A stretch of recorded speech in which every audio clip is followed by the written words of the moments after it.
All right. Welcome everyone to the October 19th, 2023 FinCom meeting. We are meeting here in Town Hall with a hybrid format. So we have Kelly Newmy participating remotely, and Haley Sarah Sullivan and myself, Maya Bodenhofer, are here in person. Alan Slater will be a little bit late, but he will be joining us. First item on the agenda is approval of the meeting minutes from our September 21st meeting. Do I have a motion? Motion to approve. Seconded. All right, thank you. Any discussion? Seeing none, I'll put it to a vote. I have to roll call. Kelly? Yes, please. You approve? Yes, please, I approve. Okay, all right. I just wanted to make sure. I wasn't sure whether you heard what I said. Okay. Anne? Yes.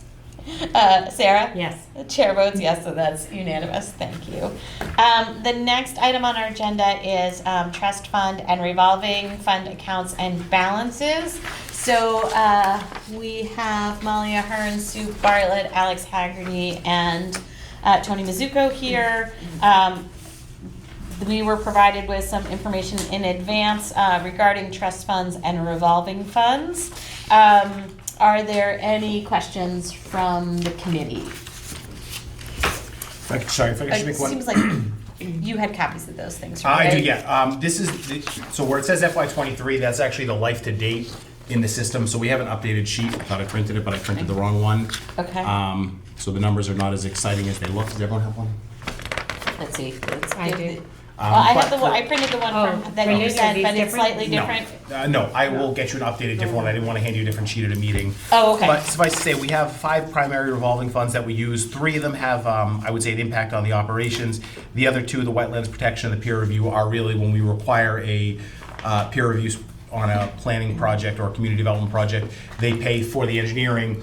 We take in the $5,000. We pay it out. They're not programming revolving funds the same way library, COA, and rec are, where there might be a surplus one way or another. It really is, we get $5,000, it goes out. Okay. COA, library, and rec all run a fund. The library fund doesn't get as much use for their revolving fund. The COA, they run all their programming on it. They run their weekly lunch program out of that as well. It is subsidized a bit through their formula grant and through the state, but they do lunch for a couple hundred people each day. That money goes in, they pay the tech collaborative out of that. Rec, the biggest in and out for their fund is the camp program in the summer. And this is a fund that it's actually a different statutory fund than the other revolving funds. It swells as you get closer to the end of the fiscal year and then draws down over the next few months. So it's never a month-to-month look at that fund. If you look at June 30th, we are rich and we can fund all our wildest dreams because we've taken in 100% of the revenue, and then we end up paying out councils and everything else over the summer. What we've always done with the rec revolving fund is, even though we don't make money off programs, you always have to have some sort of a surplus. We hope that all of our programs surplus enough money that when we're doing a community event, you're able to fund the trunk or treat or something. If you need $1,000, you've made $1,000 off programming to try to balance that out. But we set rec programs to cover their costs and make sure they cover any scholarships with them as well. But even if you pay for yoga classes and stuff, that all runs through the rec fund. Okay. Are there any questions from the committee on revolving funds? I just had sent Mr. Mizuko a short note this afternoon. Late, I'm sorry. That's it. We decided it was Alan's fault. Oh, okay, yeah. So Anyway,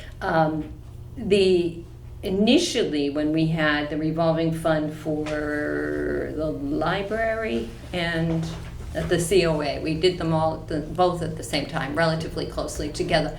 And they used to get up at town meeting and give town meeting a synopsis of what they had done. So I would like to see that come back. Sure. So 2016 municipal finance law changed with the Municipal Modernization Act, and these are regular recurring revolving fund authorizations, but at least for the library and Yeah. the COA, that every year we have to sort of approve them. We can put together something on sort of the status of the fund every year and get that out to the FinCom prior Yeah. to town meeting. It was directed to town meeting for some reason or other. Do you remember Yeah, I this? thought that there was, but maybe this is prior to the law change, that we used to have to do annual, like, authorizations We still of do. the. The law actually changed it requiring you to do that. I don't know why it modernized things. It actually made it more work, but it appears as Article 3 or 4 on the annual warrant, and it's kind of routine business. If we want to continue to have these funds, we just approve it every year. You can't appropriate into a revolving fund. Right. We established 2 years ago the tobacco control one, and we may be doing an extended day one. The tobacco control one doesn't actually get used, but the genesis of that one is, so it's a zero balance, but the genesis of that one is the state changed the fines for tobacco compliance, and I think if you get a third fine, it's like $10,000. So at the time, the decision was, we don't want people to perceive that we're making money off these fines. It would go into a fund for further tobacco education and prevention. It just hasn't realistically been happening. So what's the other fund besides the tobacco control? For some reason, I think there's one more, but I don't. You mentioned extended day just now. Extended day we may be establishing. There'll be an item on the warrant to establish a revolving fund for extended day, assuming the town takes over the school's extended day program. We're still working on the mechanics of that, and the school committee and the selectmen have to still approve it. But if that goes forward, then there'll be 5 that we approve every Right. year. But just so everybody's clear, the schools have their own revolving funds, and they report on that as Food part service, of their thing. transportation, everything. Right, but extended day is one of their revolving funds, so it's You would not. just transfer over to the town. It would You have to be establishing a reestablish new another fund one. under different rules, but it would be basically the same function. So if we have a minute, if I can explain it, it would be the same function.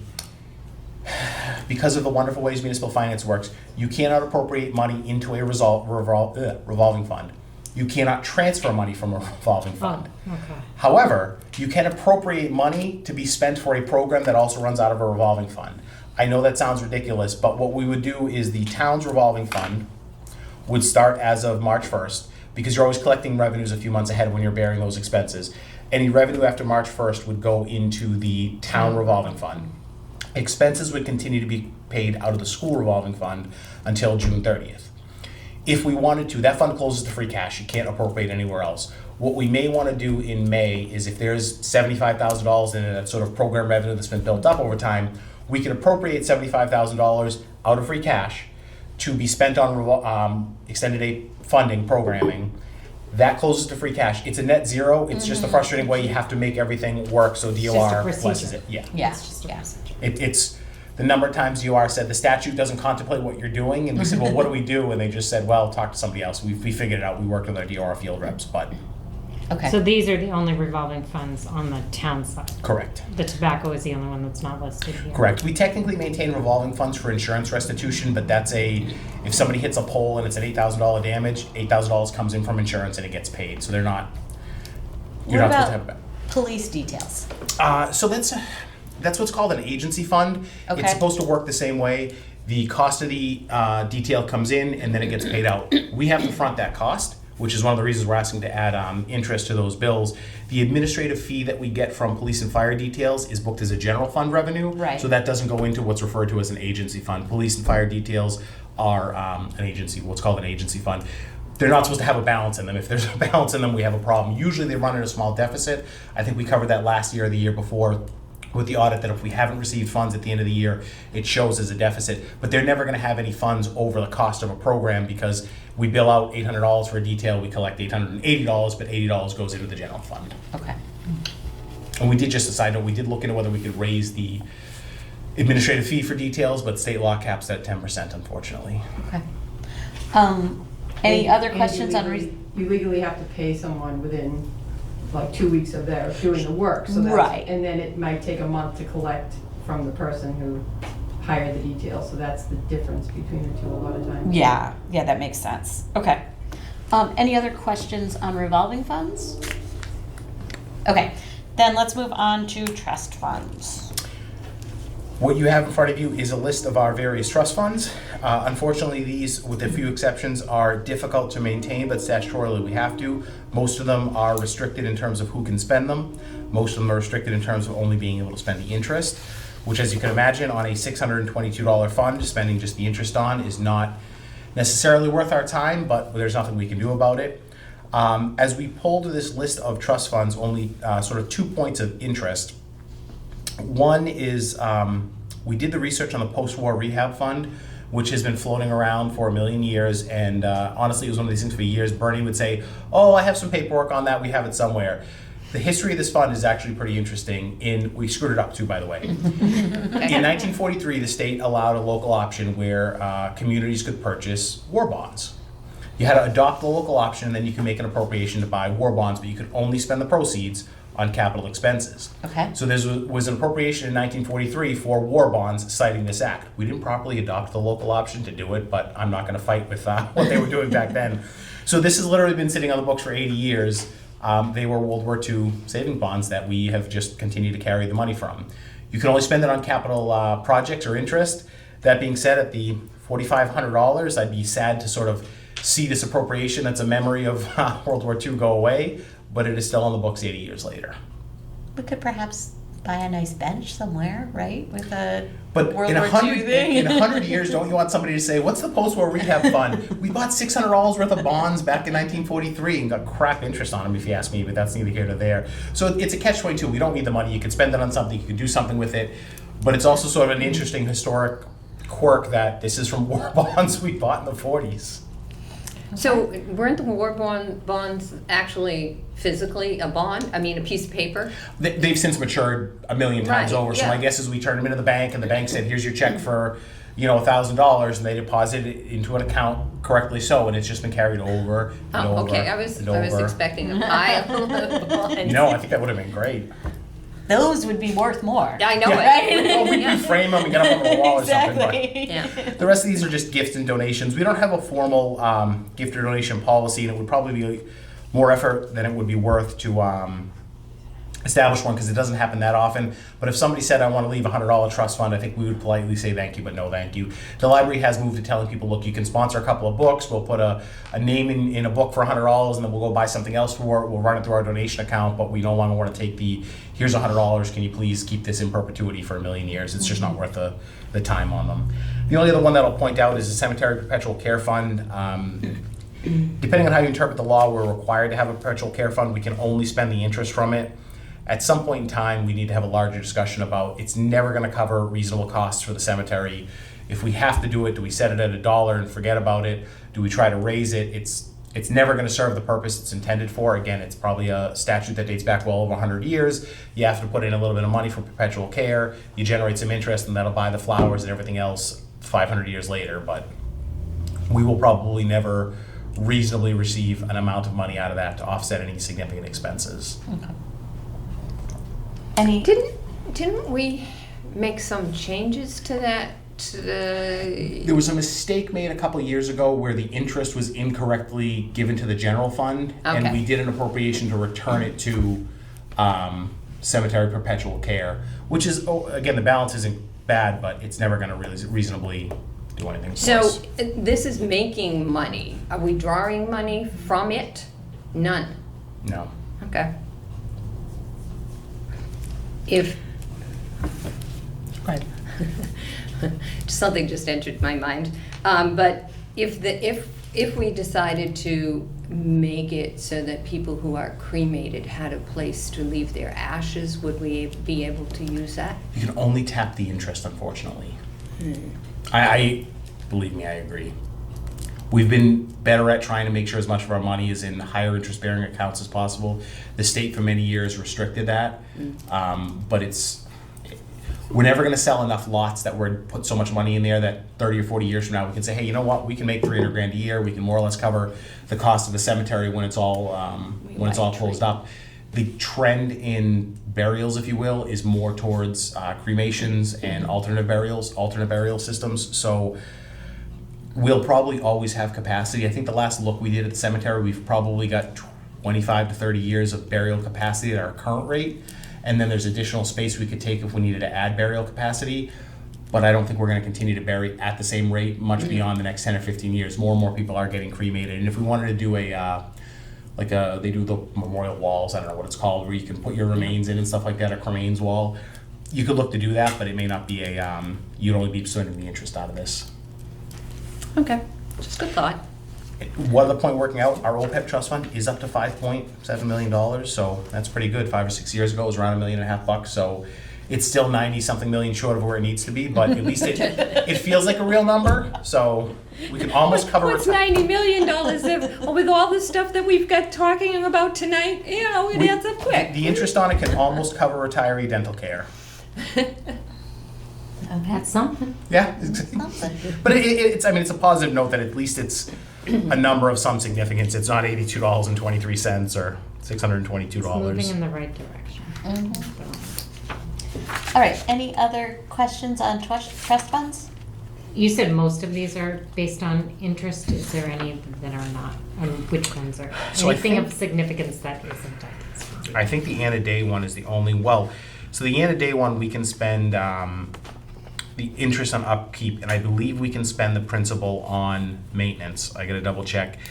And conservation land, they can technically spend. That's under the purview of the Conservation Commission. That's the roughly $10,000 a year we've Yeah, been we putting put aside in to the operating purchase budget. To purchase a. Yeah, so they have some flexibility if they wanted to purchase a small parcel of land. And I think last year they did a CPA appropriation into this as well, to kind of get it caught up.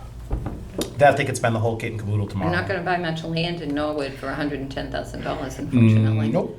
Although I suppose if conservation is buying, it might be mostly wetlands or something that they're buying, which would be Yeah. not the same price as a buildable lot. Yeah, Yep. that's true. Okay. Good, thank you.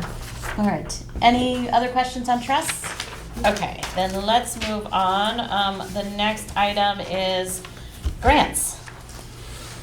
So what we got the FinCom, and Ann had sent me an email that she wanted all grants, not just grants paying employees. We will Yes. get that information to everyone. I thought we were focusing on just what pays employees. So depending on which sheet you want to look at, we have, the majority of our grants are in the health department. We have one ARPA funded position at the senior center. And technically, our energy manager is grant funded. It's funded through ourselves, through the light department. But they're otherwise all health department grants. The library literacy program is part-time staff. There's no need to add anything to the budget for the coming fiscal year. The following fiscal year, I believe we will be finished with ARPA funding. There might be a position that could be considered, but I don't think that that wouldn't necessarily be on the work plan, because part of the goal with ARPA funding, if you were addressing public health needs, was to catch up and address needs over the ARPA funding period, not meant to be in perpetuity. Many of the regional grants with the health department, some of these are going on for quite a while. I honestly don't know if there are grants that we would fund if we didn't receive grant funding. There, a significant amount of them are shared services. Actually, they're all shared services. The contact tracing grant is going to end this year. We will not be replacing any of the costs from that. We are not really doing a whole lot of contact tracing anymore. But the state gave up the money, and That was from the, not the flu, what name? COVID. COVID. Yeah, That was from COVID. yeah. And we have money left over?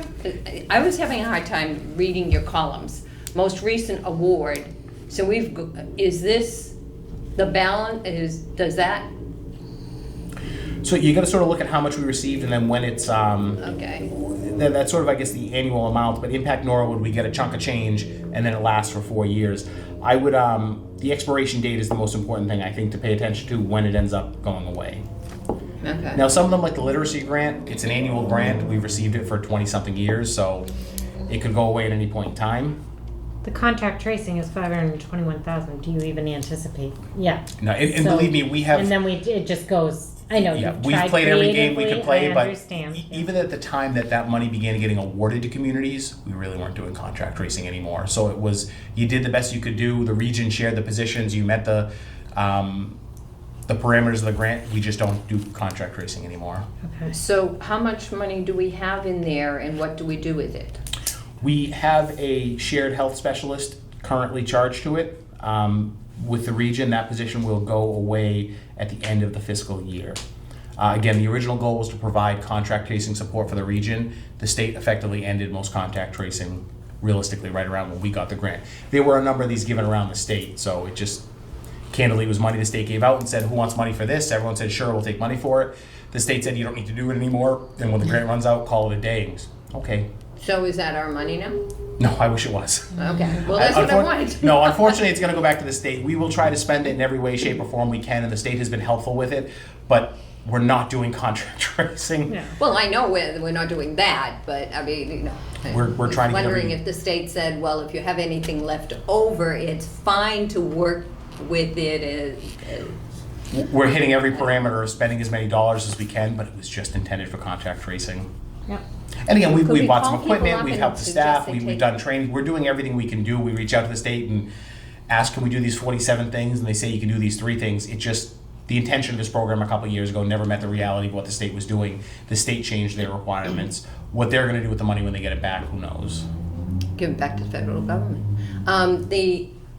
Is there something that we could do, like calling people that had received vaccinations from town hall, and suggesting that they get them, you know, like. Even that's the- not consistent with No.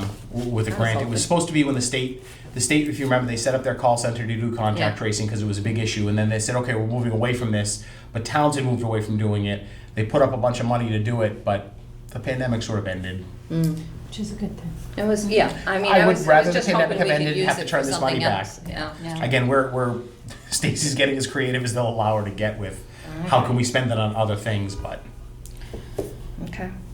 So, as you said, this does not include all the grants that we use for non-personnel. correct. But this list, if I exclude ARPA, because I feel like ARPA's a really very different animal, Yeah. it's still looking at $2.6 million that supplemented the FY23 budget.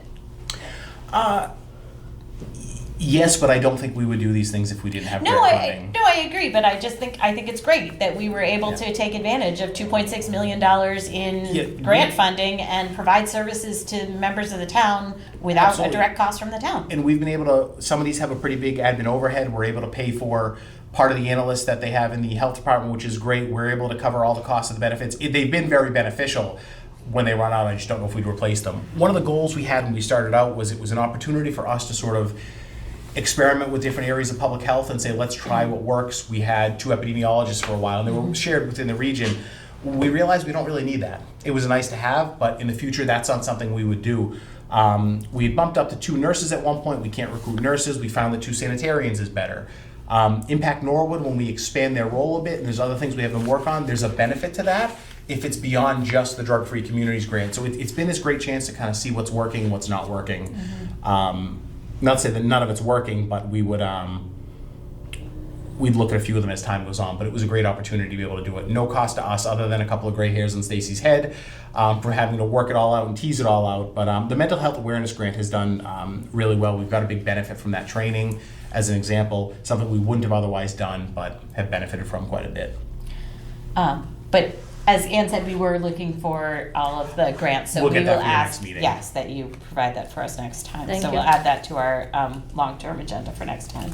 I do have one question quick. Sure.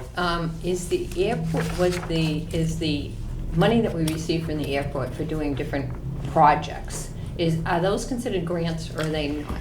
They are. Okay. So, and that's the challenge where if we were to show you every grant the town received, those ones tend to, they obscure the real look at it because it's, wow, we received $7 million for an airport runway. And it's like, well, yeah, but it's guaranteed federal funding. It's almost more like formula funding than competitive grant funding. But we might be able to present the information that way where sort of is something somewhat guaranteed because Chapter 90 is another example. Technically, that is a grant to cities and towns from the state. We don't put in for it, we get it, we're guaranteed to it. I mean, technically Chapter 70 is a grant program, you wouldn't call it that. So we might be able to distinguish what's competitive versus we're guaranteed to get A, B, and C. Yeah, because I was also going to put down the Chapter 90 Yeah. on We'll my distinguish that list. in the data of kind of what's competitive and what's good for you, you're gonna get it. And like Esther's probably an example, you can say, well, we got $20 million in ESSER funding. Well, we got it, it was given to us, we didn't have to do anything. Is it really a grant the same as getting $100,000 to buy a bell or a whistle? I don't really think so. Right, on the school side, there's the Title I grants. It's which a is- grant, but Right, and some of the, yeah, the special education grants as well. Okay. Anything else on grants? Okay.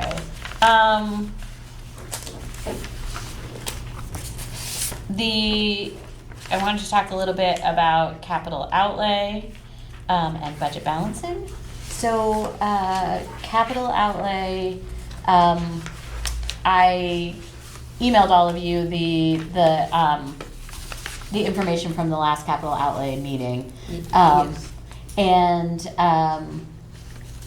the capital outlay committee voted 6-3 to put this, the request forward for this for this coming year. So I guess that's the FY24 requests going forward. Sarah and I and Ernie Patrikowski voted against that because, at least I personally voted against it because I was looking to establish some priorities, but the capital outlay committee declined to prioritize. Which I guess by default means that if there is a need to reduce the request, then there's no guidance from capital outlay as to what items should be removed.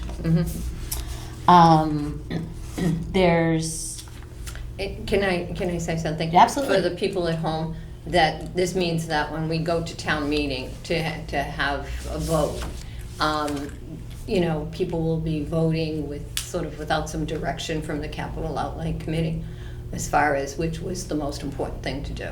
And it might get kind of crazy. If they decide not to vote for If the they plan decide. as approved. Yeah. right. The process for this is that we have on our next agenda, which our next meeting is Thursday, November 2nd. And at that point, we will be voting on the capital outlay articles. So, or the capital outlay projects. And we had chosen not to have it at this meeting because we weren't sure when the free cash number was going to come in, and we wanted to make sure we had that before we moved forward. So that was always on our agenda for that, but I did want to give everybody an update from the meeting. Kelly? So just a procedural question, I guess, and shame on me for not knowing the answer to this. But so say we vote, so capital outlay decided not to prioritize, so it's kind of like an all or nothing, right? No. If we as a board, okay, Go ahead. I'm sorry. Finish your sentence. okay, so if we as a board say we don't recommend this, what happens? FinCom traditionally takes a vote project by project. And then makes a Okay. recommendation. So I think to Kelly's question, that's right. Ultimately, the warrant that goes to town meeting is always the selectmen's warrant, and the finance commission's role is to make a recommendation on that. So capital outlay is complicated because it's a lot of things. Let's pretend it was one article. If the finance commission didn't vote against it, it goes to town meeting. The selectmen say, we think this is how it should go. In this case, capital outlay would say, this is how it should go. The finance commission says, nope, we think this is how it should go. And then democracy just plays its role.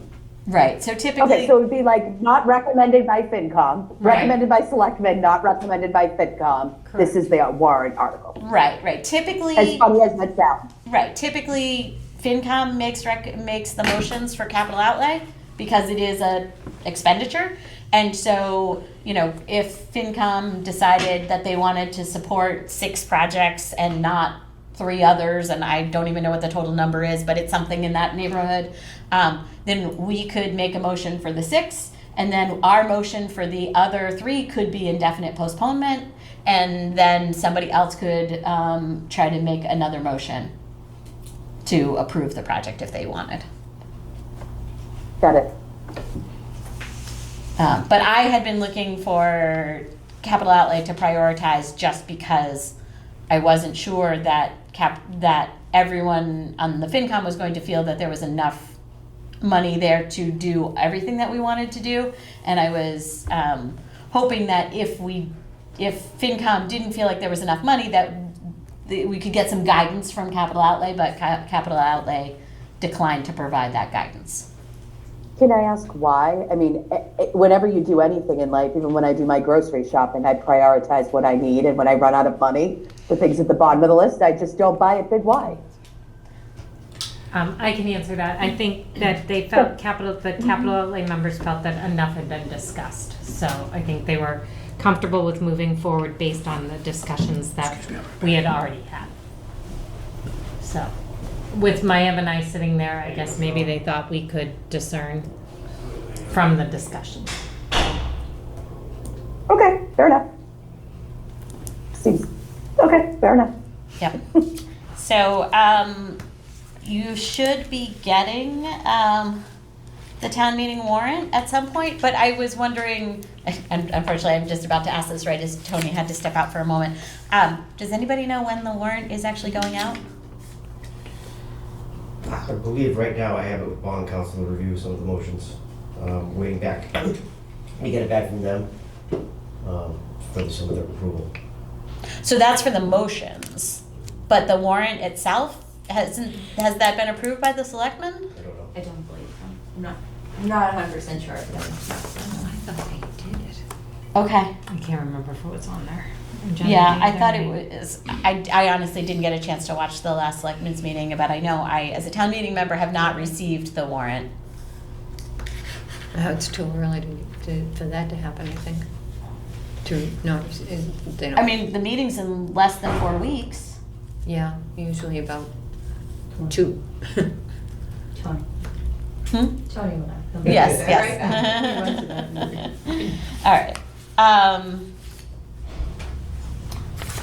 So that's, any other comments on capital outlay?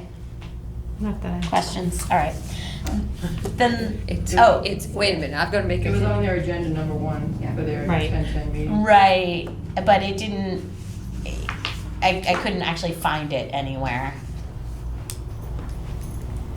we, Oh, no, those are those are the Anne had Come on, something on Anne-Marie. capital. the capital outlay this year,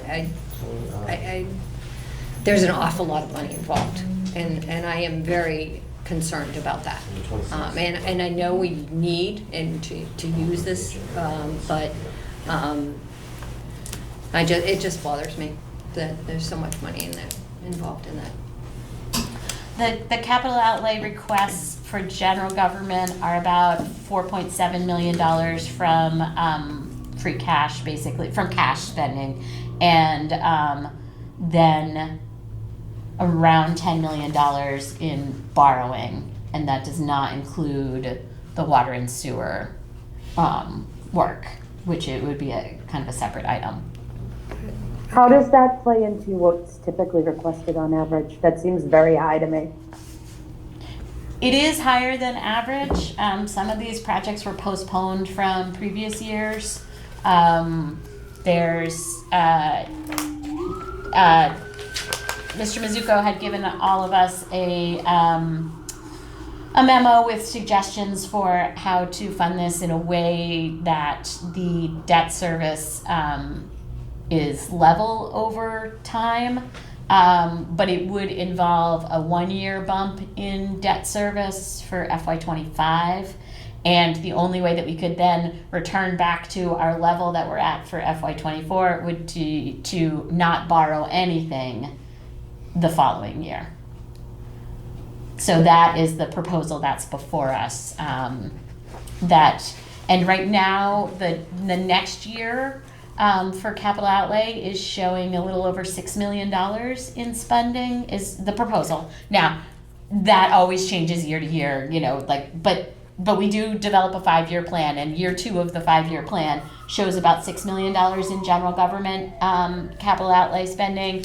The hope is that there will be enough free cash from this year to be able to fund all of that spending next year without having to borrow anything, which would then bring us back down to level debt service from the same level that we're at for FY24. But obviously there's a lot of questions about all of that. So none of that's been prioritized, right? No. So let me just make sure I understand this, because I'm a little slow today. So we want to have a one year influx in borrowing, where we'll just have a 1-year influx, and then we'll go back to level borrowing. But that assumes that we don't borrow a dime the following year. Correct. So Right. we're banking on the fact that we will have $6 million in free cash, when before this windfall we hit this year, we were looking at a substantial deficit between our budget and what we were going to be able to spend. So that's what we're banking on. So, The building you know, the permits. part of this, the reason why it's not completely pie in the sky to say that we may have enough free cash to fund this is because we are, have received already 2 large building permit payments in FY24, which means that we think that we are going to be way over, I think we're already over how much we put in the budget to expect to come in from building permit income for FY24. We're already over it. So it looks like we will definitely have a surplus above expected numbers in the building permit line. The question, of course, is there anything else that's going to come in under, any other revenue sources that will come in under budget, or any other expenses that are going to wind up being over budget that would, you know, eat into that? So, I mean, I do think that there's reason for optimism, but I think that, you know, it's something that we need to have a good conversation about. But what about taking that money and putting it into our override stabilization fund so we don't have to go out for another override? What about that? That to me seems like the most important thing we should. So I think this very neatly kind of leads into the next item on our agenda, which is Did you ever talk to her before the meeting? the FinCom, like our report from our FinCom reps to Budget Balancing Committee. So Alan and I are the FinCom reps to Budget Balancing. Budget Balancing started to engage in this conversation a little bit last night. The first thing at Budget Balancing was to look at 5-year projections that we're still working on developing, but those numbers did go out. I shared those with all of you, and they're also in our FinCom drive. And so there's 5-year projections for expenses, there's 5-year projections for the estimates for receipts, and so you can see the recent history for the past few years of local receipts and then see what the numbers are going forward, what we're anticipating going forward. And then there's another document that is like an explanation of the assumptions that went into the 5-year plan. So a 5-year, I think we don't want to, I'm sorry, I shouldn't call it a 5-year plan. I think it was our 5-year projections as of now, and it's a work in progress. But the other conversation that came out of Budget Balancing was to talk a little bit about free cash. How do we think that we'll be using that? There is $12.9 million in free cash for this year, which is great. But as I said, capital outlay is looking for $4.7 million of that for capital projects. And then we, in order to pay for that 1-year bump in debt service, we would be setting aside another about, I think, $250,000. And then we, you know, we know that the schools are asking for about $200,000 at this special town meeting. There's, we've talked about a compensated absences fund, which we might want to fund with about $1.5 million. And so those things alone would drop us down to about $6.5 million. And then, you know, we are looking at potentially a $2.5 million deficit for FY25. That's a ballpark number. We don't, it's not like we are going to appropriate any free cash to that right now. But in the past, although it was our goal to stop spending free cash on the operating budget, in the past few years we have been appropriating free cash in the neighborhood of roughly $2 million a year to help support the budget. So that might be something we want to take into account. And there also, you know, there's typically some funding requests at Springtown meeting, special town meeting of, you know, maybe $500,000 where we might be looking at, you know, we need to add some more money to the snow and ice line item, or the schools are looking for their like network stuff that is funded by, you know, supported by E-rate, and so we do that part in the spring. Like there's things like that typically come up. And then, you know, going forward, if we're thinking we want to fund next year's capital out of free cash, we need to just kind of be aware of what the plan is. But there is the opportunity to put some of this money into stabilization accounts. Tony was making the point last night that we can also leave it in free cash. Free cash does count as a reserve fund, and we can leave things in free cash, and if we don't use it in the year, it just rolls over to the next year's free cash. But I personally also think there's some advantages to putting it into a stabilization fund, because I think there's a little bit of, once it's sitting there in free cash, then it's kind of burning a hole in people's pockets, and like, let's talk about a long-term use for this instead of everybody's kind of pet project. Kelly?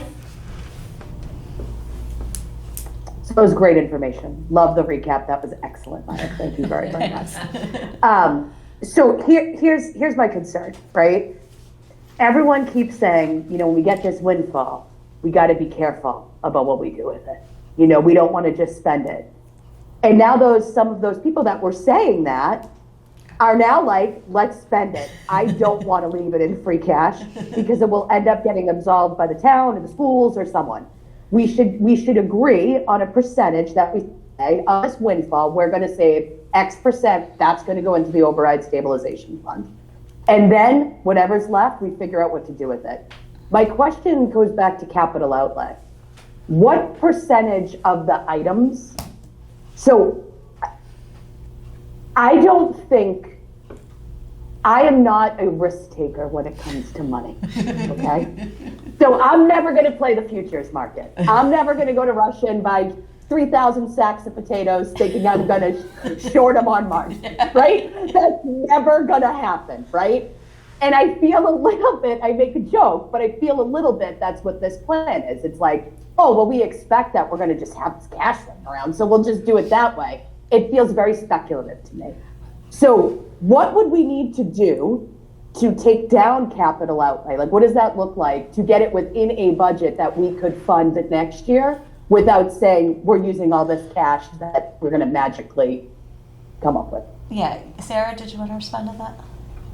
You can probably respond. Oh, I was just going to say, I think in some of this, I think this is a better conversation for our next meeting because we actually have the capital outlay items on our agenda for next time. What I was hoping, but I'm thrilled that you're raising these questions, and I think it's important for us to think about. But I think that, you know, our goal for this meeting was just to kind of give you a recap of what happened at capital outlay so that you had some time to think about it before our meeting in 2 weeks.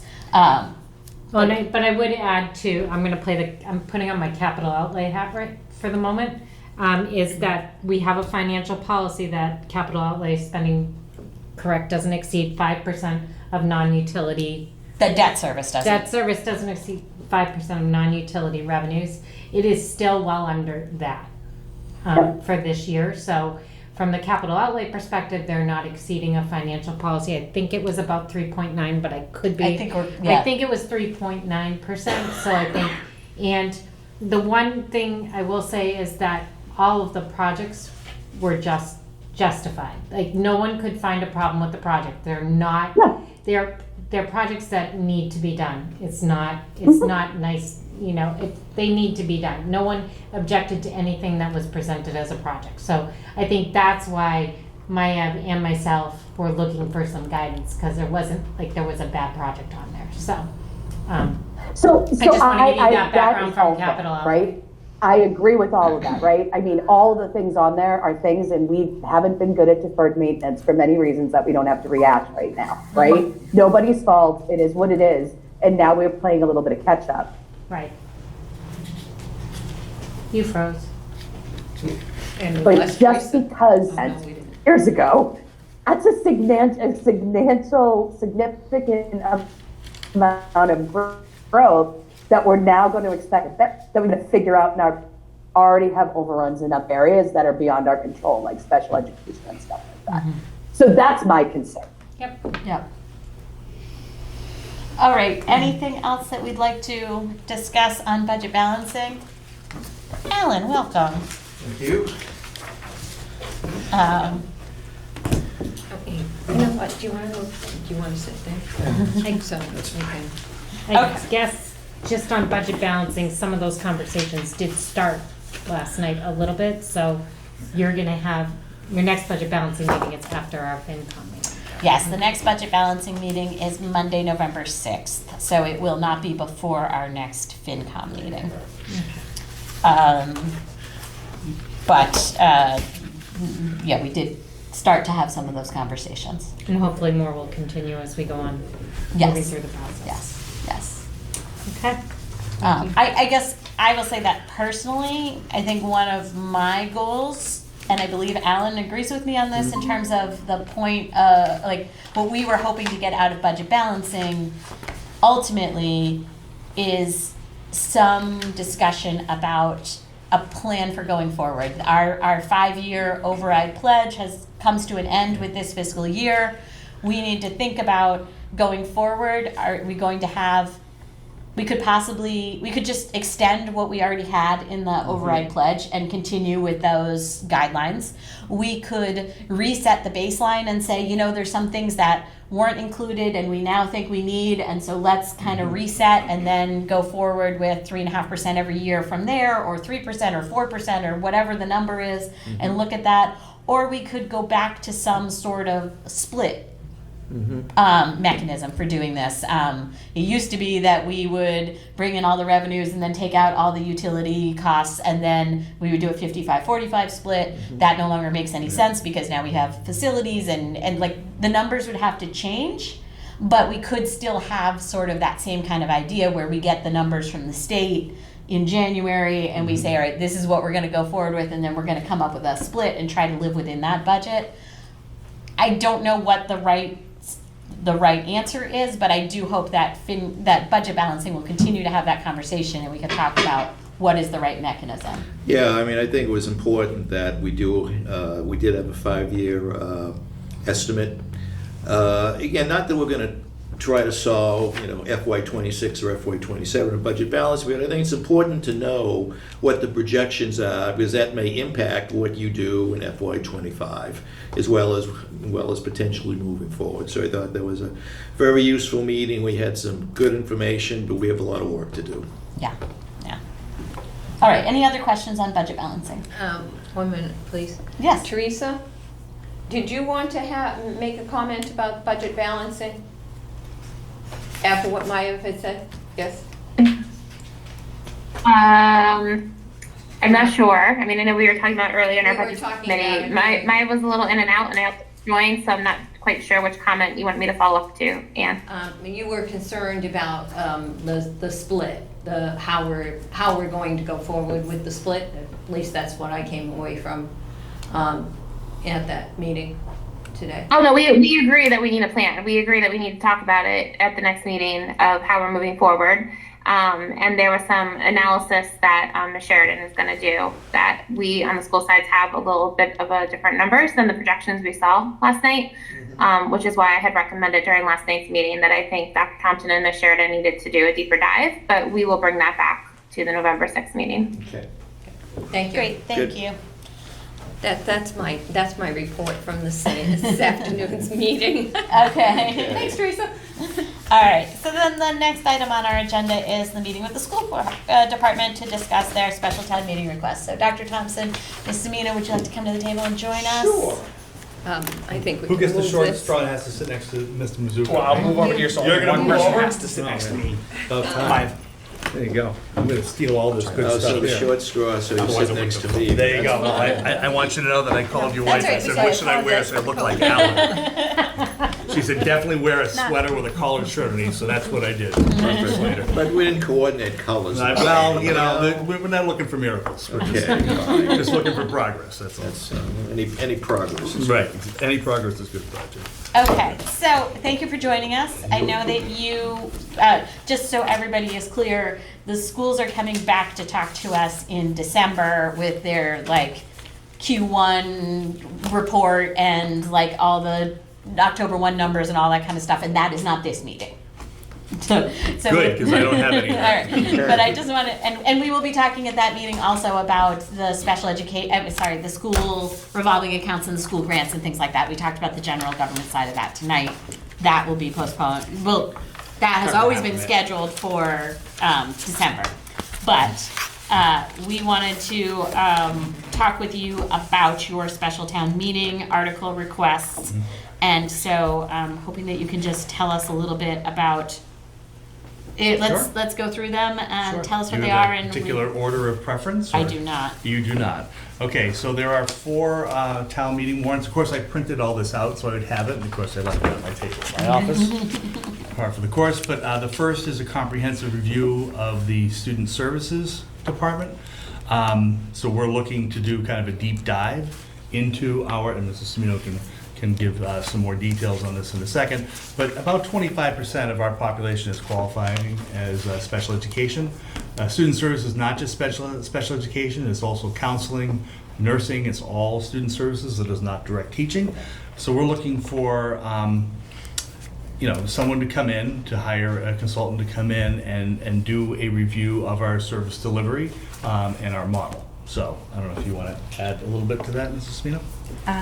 Sure. So, it would be a comprehensive review of in-district and out-of-district programming. It would take a look, as Dr. Thompson said, at our counseling model and how we're responding to mental health issues. It would take a look at our ML learner, our multi-language learners program, as well as nursing falls under student services. Do I have everybody? I think that's everybody.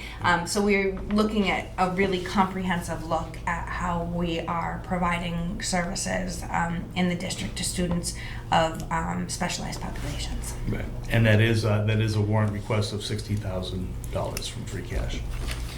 Are there questions from the committee?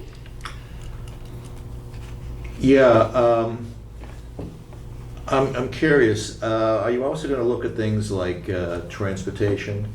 Particularly whether there's the potential, whether it's for transportation or with in-house programs, whether you could coordinate with other nearby communities? Because I Yeah. think that's an important thing Yeah, to we look do already do that.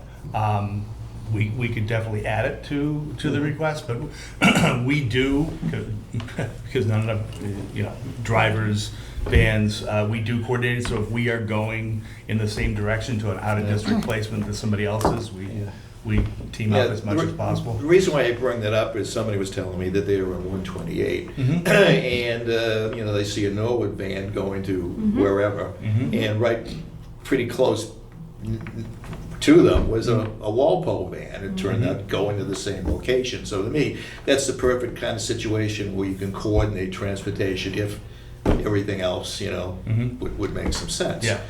Yeah, and again, as well as, if nearby communities, I understand why many times you have to go out of district versus in district. Right. But there may be instances also where you can combine districts and, maybe save some of those out of district costs. Yep, and we do that. I'm not quite sure.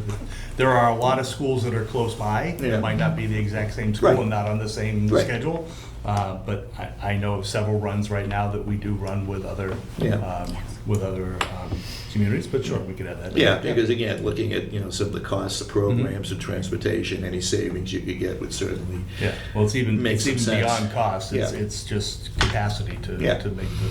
Yeah, the other thing is, when you're looking at delivering services and how you determine services, we'd be looking at, how you determine, the process you use to just go over with parents and develop the IEP, and, how you decide, can you handle the child in-house versus outside, as well as what type of outside services are chosen, because that's probably the most expensive component of all the special services these days, which is the out-of-district portion. Right.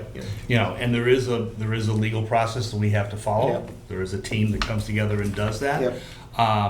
But yeah, part of this would be, are all those protocols and all those Yeah. rules being followed? Yeah, I was particularly interested, in the situations where, in most cases, there's agreement between the district and the parents. In other cases, some cases, there's not. So in those situations, maybe the consultant will review how you make the decision, is it X or Y? Right. Because again, it's an important consideration. Well, and some of those decisions go to a higher authority at the DESE to have them, arbitrated, if you will. Yeah. So. Yeah, okay. Kelly, did you have a question?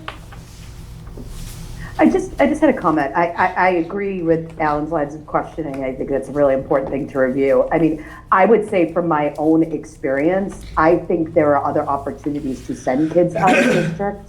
And to be honest, we have some behavioral issues that are happening in some of the schools, and that is putting a serious strain on the resources in those schools to handle them. But because of the pressures not to put people out of district, which I understand because of the cost, they're kept in-house, and that ends up negatively impacting the experience for all of the students at the school for maybe 5 or 10 kids. So I agree. We want to keep people in-house as much as possible, but there also has to be some sort of consideration for the community at large in terms of what makes sense to preserve the integrity of the community and the safety of the community.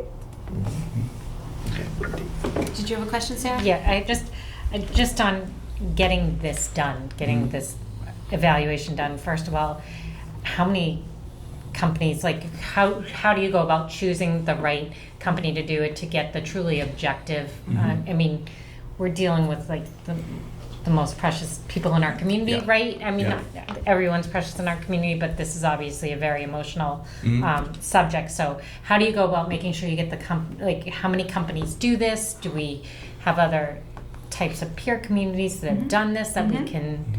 Do you want to start? So there are a handful of national companies that do it. AIR is one of them. West Ed is another one. So there are some major companies that do it. And then there are folks who are in the field that do it as well locally. So they have the sort of Massachusetts lens. So just like anything that we do, we have to go out for bid, correct? We consider the what are they called? The RFPs that come in, and then we would go from there. So we put the specs out of what it is that we're looking for, and then they would be able to respond to us as to whether or not they can fulfill it. Right, so we design a document that says exactly what we're looking for people to do. And because it's more than $10,000, you have to get 3 quotes at least. You could put it out to bid. You know, there's different rules, and Mrs. Sheridan's not here to make sure I get them all right, so I won't. But basically, bid process is a little faster. Asking for quotes and a sealed bid is a little longer, but a little more in depth. If it's a sealed bid, you have to take what is the best bid that meets all of your criteria. It's a little more of a formal process. Quotes you can have a little bit of back and forth on, but what we would do is we would prepare that document so we had it ready for after town meeting to disseminate it. And we do work with the town's purchasing agent with any of those things to make sure we're following all of those. And who has input into the RFP? I'm assuming it's you, but does the school committee also review and approve? Is that the process on how it goes? Yeah. We just did the same thing with quote for with the elementary study. Yep. So once that was approved, we developed it. We worked with the elementary study committee to develop that and exchange ideas. The advantage is that you can. We just lost everybody. She still hasn't here. The advantage is that you can you can call around to different districts and find out who's used who and kind I've of spoken target to my those. colleagues about it, Right. the other towns that have done it and who they've had success with and who they felt like they got- stay away from. Right. They felt like they got the- results that Yes. were constructive, not just what you want to hear, but Right. constructive. Right. I mean, I think that's what everybody's Absolutely. probably looking. How long does this process usually take? We would be expecting to complete this by the spring of next year. So 24. this coming spring. Okay. Right, so Alright. if town meeting were to approve on November 13th, Then we would hopefully have that bid document, quote document out early December at the latest. Teresa, did you want to speak to that? Yeah, can you hear me? Yes. Yeah, I mean, obviously this is just the first step because we need to know that we have the funding similar to the elementary study. But what Dr. Thompson and Ms. Savino are talking about, there is a process. It's what we currently did for the elementary study. It absolutely comes to school committee. Early December, maybe ambitious Dr. Thompson, because we only meet once in November, November 15th. But I think definitely by the end of this year, we could have it out. And just as a reminder, this is something that came up in BBC. I think it came up here in the Finance Commission before. It's definitely been a discussion point internally in the schools. We talked for a little bit about trying to do our own like task force and analysis, but we felt like this was the better route, both because of how busy all of our district is, but also so we really get like that objectivity. And just to reiterate, what Dr. Thompson and Ms. Semino said, and to address some of what Ms. Numi said, this would be comprehensive, and it's not only special education, it's all of student services. And I think as a district, we really need to assess that, because all of our students have some level of need. And if we are meeting, the needs of students through guidance counselors in general education, then that has an impact down the line to the other tiers of services. Anne? How often do you do studies like this? Not that frequent. Not that often, but you have to understand that the Department of Elementary and Secondary Ed has a review process, and we just finished that last year. Oh, that's right. Okay. Right, so there is a state audit of special Right, education, okay. and others. Actually, we're going to be presenting a comprehensive DESE review this week from next Wednesday. I was just wondering, because Yeah. this is the first time I remember, the school committee coming and asking for this, so. Yeah. Okay. Alan? Are you going to have any kind of in-house group that manages and coordinates the work? Well, the finance department, myself, Mrs. Semino. Yeah, like any other, we're gonna hire a contractor, they're gonna be interacting with us to get access to whatever they need to get access to. Okay, but they're going to be running, they're going to be, I'm sure, coordinating and discussing their results, in many cases as they arrive at some of their conclusions. And I assume there's going to be feedback, there's going to be feedback loops from different. Yes, usually there is. When someone comes in, they are independent. The first thing is to find out who they want to meet with, schedule all that, make sure it all happens. They bring materials depending on the process. You get a draft, you get to comment on the draft. Right. Sometimes you sit down and they'll share findings and give feedback to the findings, but that does not, they still do an independent report. But if they need something, there will be somebody designated for them to go to. Yes, just like you, Mr. Slater, when they call, I will answer. Okay. Okay? Teresa? I appreciate the questions, but of course, Alan. There will be interaction and follow-up, and the school committee takes this very seriously, and this falls under our purview. Like, I will personally promise you there will be follow-up and implementation. And this falls in alignment with our strategic plan. And I think, and to your question of when was this last done, I think some of this was done during the Abrams report, which was before my time on the school committee. But there were some things in the Abrams report. And then when you look at what the district at that time, which was before all of us on the school committee and before Dr. Thompson, there seemed to be responses in excusing or justifying why things were done the way they were. And that's not our intent. Like, we want this to help us figure out how to move forward and if there's resolution or something that we can be doing more efficiently. That's funny, because I didn't even think of the Abrams report when I asked that question. We had a hard time, if I remember correctly, when we wanted to do the Abrams report, to find a company that actually did that kind of work. There were two companies. I think it was different from what you're saying. Yeah, well, I think, I've read not recently, but I've read the Abrams report.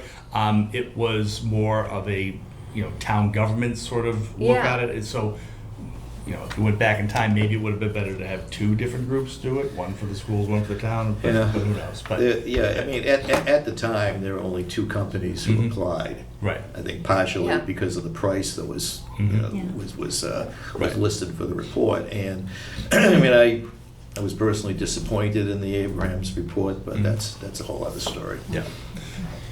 So that 60,000 was based on us calling around other companies, other districts who've done something different. So you feel comfortable with the price of $60,000 that you can get the type of study which you need to go forward. Okay. Right. And we want to be in a position where we have that in the spring, so we can use it for the next strategic plan going forward. Okay. So I just want to speak to this briefly because I have a unique perspective, having been on the school committee for 6 years and now sitting in this seat as chair of FinCom, I think that I have heard at times questions of, why can't we control special education funding? And it's certainly a very valid question. And the school committee generally is responsible for overseeing the budget. But the truth is that the school committee is limited in how much they can oversee special education because for two important reasons.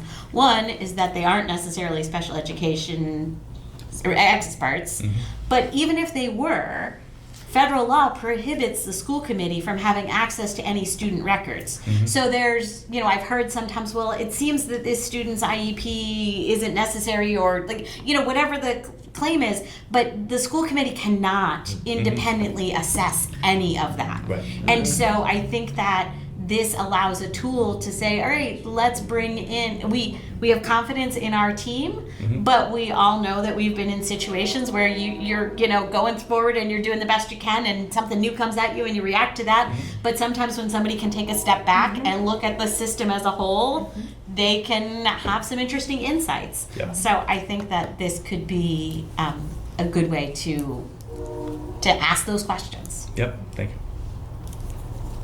All right. Any other questions about that article? Okay. What's the next article, Dr. Thompson? The next one I have is the recouping the $27,099.20 from the food service account. I do that specifically for Mr. Mizuko. He loves decimals. I do have an issue with the 20 cents. That's okay. That's okay. The accounting system can't do it. You're not getting it. I have made Ms. Stewart promise that she will cough up the extra 20 cents. But basically what happened is there was an accounting error. There was a grant given to the food service to provide food during the food issues, Pandemic. and basically that mistakenly went into free cash. It needs to be back into that account. Otherwise, the food service accounting police will come hunt us down. So we are asking the town of Norwood, the town meeting members, to correct that. Okay. Are there any questions about that? I think that's pretty straightforward. Yep. All right, so Okay. number 3. Number 3 is a request for funds to fund a social emotional enrichment pilot. So we are looking for $50,000, and that number actually we dropped that from 70 to 50 because there is a continuation grant on mental health and social emotional learning that we were able to get. So that's going to kind of take up the rest. But we're looking to have this to do a pilot, and I'll ask Dr. Taylor if she can bring some more context to this. But we're looking to bring in some groups to work on resilience, adaptivity, interpersonal skills. Then we're looking at a couple of coaching models where we have mentors come in and work with groups of kids. I don't know, Charisse, do you want to add more? Sure. For some reason, my camera's not turning on, but I'm here. Okay. So essentially, the pilot that we'd like to run is that we'd like to bring in an organization such as City Year or Coaching for Change. These are organizations that have access to a plethora of college students who are trained to act as student support specialists. This would enable our schools to have people on the ground in buildings who could support the lower level incidences so that our trained clinicians and master's level staff can support the more serious issues. It also gives our students an opportunity to see more students of color in their classrooms and have access to adults who look like them, and also could serve as a pipeline for us as we know that recruiting for teachers and paras continues to be difficult. So we'd like to pilot this in a few schools to see if it works. A couple of City Year is all over the state. Coaching for Change is in 31 schools right now across Massachusetts and Rhode Island. There are a couple of high use cases, Taunton and Fall River specifically. I've found it to be a really great recruiting tool in addition to all the supports they provide for their students. So I'd like the opportunity to bring that to our district to see if, it sort of lightens the load on our teaching staff. Are there questions from the committee? Yeah. Anne? What's the process to getting this program started? Well, the first is to get the money. Yeah. And then, Sharice, do we apply through one of these organizations? So we would, once we get the money, I'm speaking optimistically, once we get it, we will then have a conversation with, I've reached out to directors of both programs. Coaching for Change they can place students, college students, as early as January. City Year says they may need a little more time, but essentially if we have the funds, they go and recruit the students.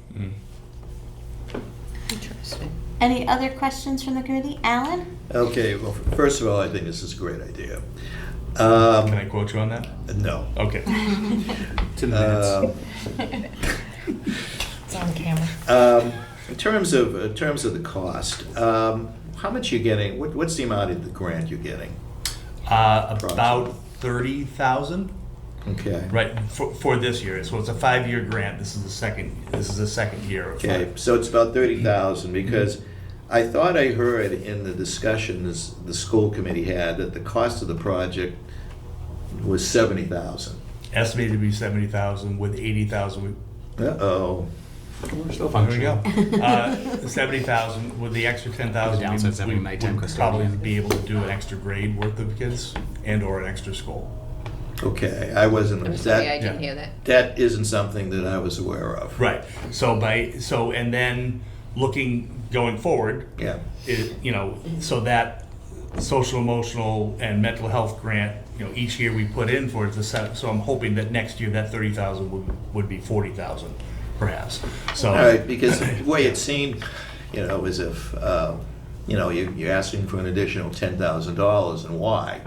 You've explained that, so thank Right. you. Yeah. I mean, basically at this point, and it's, it's not a full year. It'll be 5 or 6 months. Mm-hmm. So let's get many hands on for those 5 or Okay. 6 months. Let's discover what works, what doesn't Okay. work, what kind of kid is really benefiting Yeah. from this, and then focus on. So I would agree to have as many Okay. grades as possible. That Yeah. makes that's the most logical. Yeah. Sarah? What would be if we wanted to do this going on into the next year? If you say that grant would hopefully go from 30 to 40,000, but obviously we're supplementing that. Mhm. So would an ongoing cost be similar to this? I'm hoping that there's been a lot of talk and not much action about schools needing more money for mental health. Yeah. Okay. So we'd love to see some action and less talk, but. So otherwise, we would have to incorporate it into the Yeah. existing school budget. Right, but my hope is to pilot Okay. it, what model works, and then, be able to prioritize. At least pull the what pieces kids- that works. and- Right, Okay. and then prioritize, would probably be a wide swath, but maybe more narrow, depending. So this spring would be the wide swath, and then we. Yeah, Okay. yeah. Thank you. I'm sorry. What grade levels are you targeting? We're starting with the early grades, I believe, Sharice. We're looking at least first, second, and third. Well, we hadn't definitively said which grades, but it would be elementary school primarily. Yeah. Okay. Yeah, and we're seeing, in our post-COVID reality, kids not getting social skills and, the kindergarten, That's first where the grade, need second. is, yes. Right, there's a Okay. lot of I mean, there's social need of pieces that are not, and, just situation of being shut down for COVID when, in these early toddler years when you learn social skills. Right. You know? Teresa, did you have your hand raised? Yeah, just to add in a little bit more context, I mean, this is again part of a broader plan and part of the strategic planning. And, we just brought in a new social emotional learning curriculum for grades K through 5. But in order to, successfully implement your curriculum, you need your students at a healthy baseline. And if you have a classroom of dysregulated kids, it doesn't matter if you have that SEL curriculum. So part of what this pilot can do is get more people with the expertise needed into the classrooms to support our staff, to support our students. So that curriculum that we've invested in is hopefully successful. And as Dr. Thompson and Dr. Taylor are just saying, the needs are at the elementary level. And we've been talking about that as a budget subcommittee and as a school committee for a while. We do have a partnership with McLean's at the secondary level, but they were not able to offer an expansion into our elementary level. So as we were brainstorming, what can we do for our elementary kids, this is our proposal. Thank you. Mhm. Thank you. Any further questions on that? Teresa, I believe the last item is the superintendent search. Did you want to speak to that? Yes, it is. Sure. So we are requesting $60,000 to go towards the superintendent search process. We started to discuss this process in school committee throughout the month of October. We'll be finalizing some more details next week on the 25th. The last time there was a superintendent search, I believe the district did not bring in MASC, which is the Massachusetts Association of School Committees, as a consultant. They just utilized them for some technical assistance. But MASC, you can hire them as a consultant, and we are members of MASC. So to bring the consultant aspect in and have somebody really lead us through this whole process is $10,500. But we are asking on the warrant for $60,000 because in our work with MASC, there's a number of different areas of expenses that they have told us we should budget for, and $60,000 is definitely the upper end. And we are, committing and willing to have it written into the warrant that any unspent funds on this initiative will go back to the town if we do not spend all $60,000. But the $60,000 allows us to do a very comprehensive search. Have the money for site visits, have the money for candidates to come to Norwood.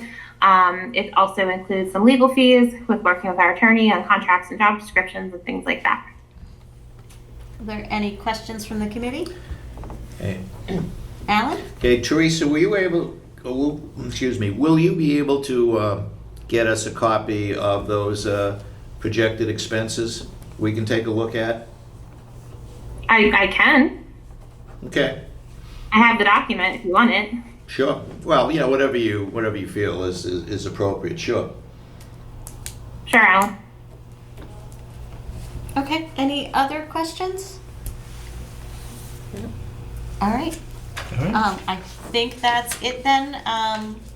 So thank you very much for joining us. Thank you for having us. Thanks. Okay, Thank you. Take care. see you, Dave.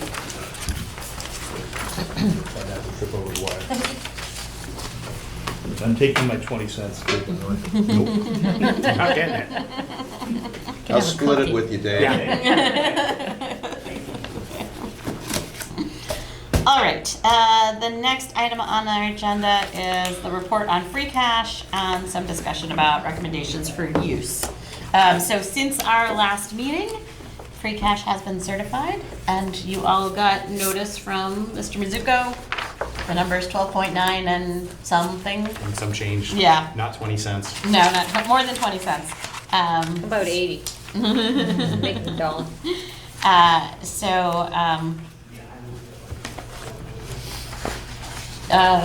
Wanted to have a little bit more of a conversation among the FinCom about if there were further thoughts on how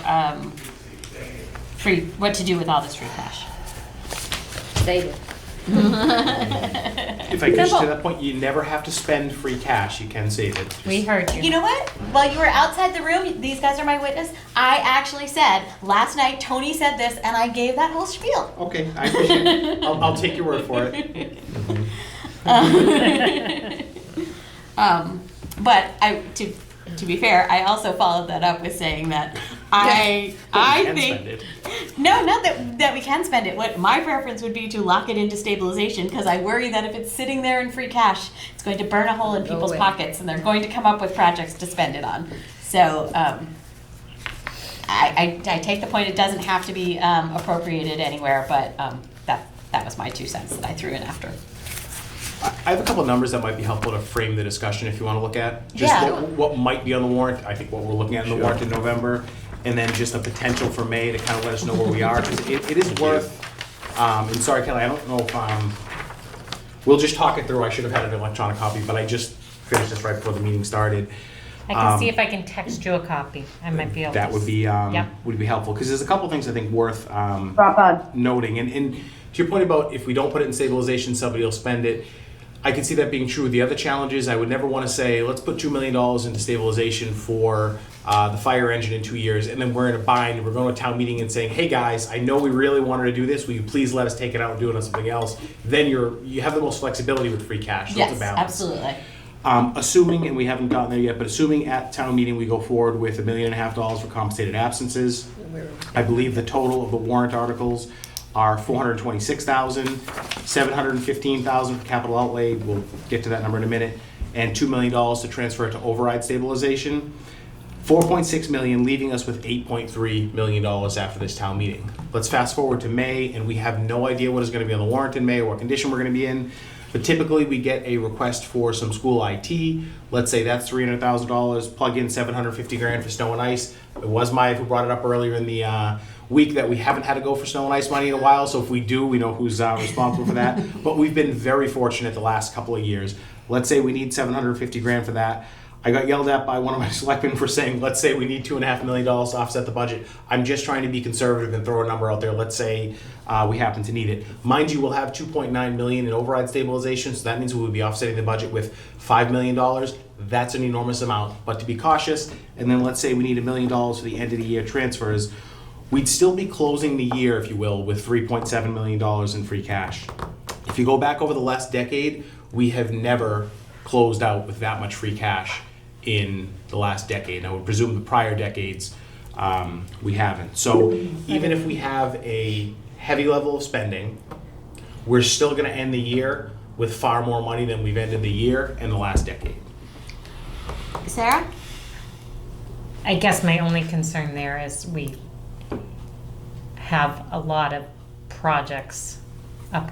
We've done a lot more in the last few years related to roads, capital, all needed. I'm not arguing that, but I think we've done a lot more in the last few years from spending perspective than we have in the previous years. So, well, I think it's a real positive. I'm not trying to take away from it, but I do think we've been working to improve our infrastructure, to do all of these things. So even that number, while very healthy, given what I know is kind of on the books to come, is okay. I couldn't disagree more. We're in the best financial position the town has reasonably ever been in. And yes, we have costs coming down the pipeline, but we know we have other revenues coming down the pipeline from a capital perspective. We've never sat on this much cash. We'll never have ended this year with free cash. Now, anything can happen between now and May, so I don't want to quote and say we're going to end with more money than we thought. But remember that in our 5-year projection, we have some pretty conservative revenue projections, and we have some pretty, I'd say, liberal expense projections. You know, health insurance we're projecting, I think, at 5 or 6%, the pension fund 10%. Given all of that, we are going to end this year, if all goes according to plan, in a better financial position than we've ended any of the last 5 years. Going into next year, we can reasonably project a healthy free cash balance. Normally, we don't like to say, well, we know building permits are going to come in high. We're going to have an unusually high year with building permits. 3 years from now, not sure. 4 years from now, can't tell. But we're going in with $5 million to offset the budget if we need to between override stabilization and free cash, generating a significant amount of free cash. We're actually in a very good position. Doesn't mean we can spend money like it's going out of style, because some of the decisions we've made over the last 10 years have gotten us to where we are. But financially, this is the best position we've been in going into a spring and then a fall and then an annual town meeting. And again, the last highest year we closed out $2.5 million, and I think that might have been the year we said let's not spend the free cash because we wanted to see what happened with COVID. So you can even claim that that's an artificially high number. Again, that's after May, after all spending for the year. Most of the last decade, it's been under $700,000 that we've closed out with. So we're in a very good position. Kelly? So I'm not trying to beat a dead horse, but you know, I agree. This is a great position to be in. Great that we have the free cash. I would also say we don't frequently end up with $12 million in certified free cash very often. So this is a one-time thing that's happened. That's great. It's great for the community. It gives us flexibility. It gives us some more stabilization. That's awesome. I really, really, really would like us to save at least half of that for our override stabilization fund, so that we have that to protect our community against tax hikes for the next couple of years. the economy is still unstable. We were still projecting a budget deficit. We're projecting one for next year. I think it is very, very prudent to pretend like half of this never existed. It makes me very, very nervous when we have $12 million in free cash and we're talking about clearing 1/6 of that. That's less than 20%. That is really, really scary for me. And these projects are important. I get it, and we need to do them. But to Sarah's point, we have been increasing what we spent on infrastructure. And I do want to be able to do some of the projects we need to get done. But I also want to make sure we're not biting off more than we can chew. So we're back in a situation in 2 years where we have to go for another override. Sure, I want to be clear, that $3.7 million number is assuming we also spend $4.5 million in May. That would mean that beyond Prop 2.5, beyond our regular revenue increases, we close a budget deficit with $2.9 million in override stabilization plus $2.5 million in free cash. So that 3.7 is probably a floor, and it's if all the shit happens, excuse the phrase, we have to have a big stone ice budget transfer, we run the budgets over by $1 million, and we're really looking for $5 million. When did we balance the budget with $5 million? It's been quite a while since we had to do that. So that $3.7 million number, I would say, is the floor, and it's a low floor. A very low floor. It's very possible out of that $4.5 million, we need $1 million, and then we're still dumping a significant amount either into override stabilization or let it ride into free cash, and we'll have that flexibility next year. I think that's completely fair. I think it's completely fair. But again, I want to set up with us agree as to what we think is a reasonable amount to save and then go from there. Instead of saying this is the floor, let's say we are going to save at least $6 million of this. So now we work around that framework. But that decision point, I don't think comes until you've settled next year's budget. By then, we'll have an idea as we're going into May exactly what the year is going to look at. Because there's no situation where we say, let's save $6 million and then we're cutting the budget in May. We're saving that money to be able to have it to provide that budgetary stability. You're going to have to get through the next budget cycle, know where we are, know where winter is, and then say, okay, if we're looking at having to do this, then it's 3.7. We don't have to offset the budget. There's no end of year transfers and snow and ice is in the bear. You got $7 or $8 million. Throw $6 million into stabilization and call it a day. Things like capital outlay, we can control now to not put out a full amount of money based on the assumption that we want to save 6, even if we have to spend 4, right? So there's ways that you can prepare for that. So it's not the end of the year and you're like, oh look, well now we're in this situation. It's just 3. You can say we reasonably expect to spend $4 million in May. Maybe it's over, or $3 million. Maybe that's over what we're going to spend. But based on that, we only have $2 million for these projects. Like that's the kind of planning I would like to see us doing. So I have a couple of questions for you. So the first one is the town meeting articles. I know we just talked about the schools are asking for about $200,000. Yep. Is the town meeting warrant complete? The selectmen will finalize it on Tuesday. Okay. All right. So just can you tell us what else is on the warrant that's Sure. money? There's a request from the Selectmen and Sustainability for a compost pilot program. I think that's $150,000. Okay. And a public safety staffing study at $60,000. And whatever unpaid bills is, I believe, makes up the balance. Is there anything else on there? I think that's it. So sustainability, compost, you said, and I'm sorry, what did you say the second one was? Public safety staffing study. How much was that? $60,000. Okay. So I think we would want to mean, talk to those people at our next meeting. Yeah. Okay. Yeah, I mean, the last study that was done on public safety was for the fire department, was substitution study, was done around 2010, 2011. Yeah, it's been a while, and the community has changed. The number of residents has changed. The density level and the commercial base in the town has changed, so it's time to probably look at it. I would suspect that we're probably good on, and the chief will kill me for this, we're probably good on police staffing. And with fire staffing, we're probably adequate at 15 per shift. I don't know if we're staffing to realistically continually maintain 15 firefighters per shift. That's my analysis, that's my look.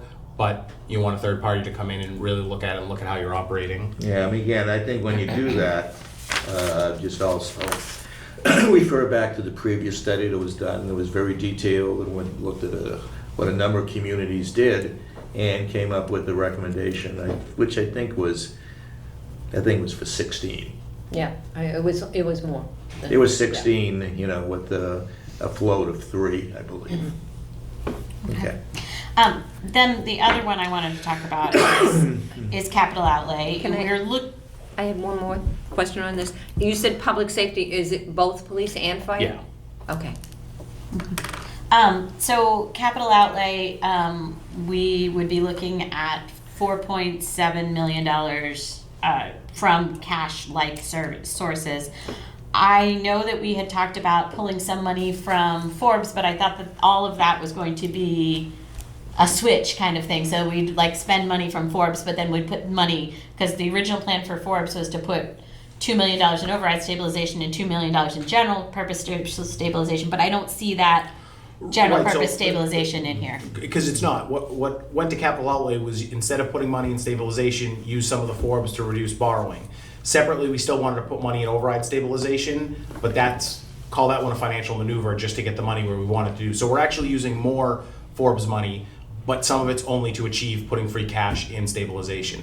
Now, you don't need to do that. You could do it either way. You could put $2 million of free cash into override stabilization and still not use Forbes. It's just how we want to get it there. We are somewhat limited to actual capital expenditures. That's the challenge. So if we want to put $6 million worth of Forbes money into override stabilization, we don't have enough capital spending to do that. And I don't think we want to increase capital spending just to do I it. do understand that. So, but I guess But the no money's question going into is, stabilization. right, I thought when I asked last night, we were saying that all the Forbes money was going through a maneuver. It was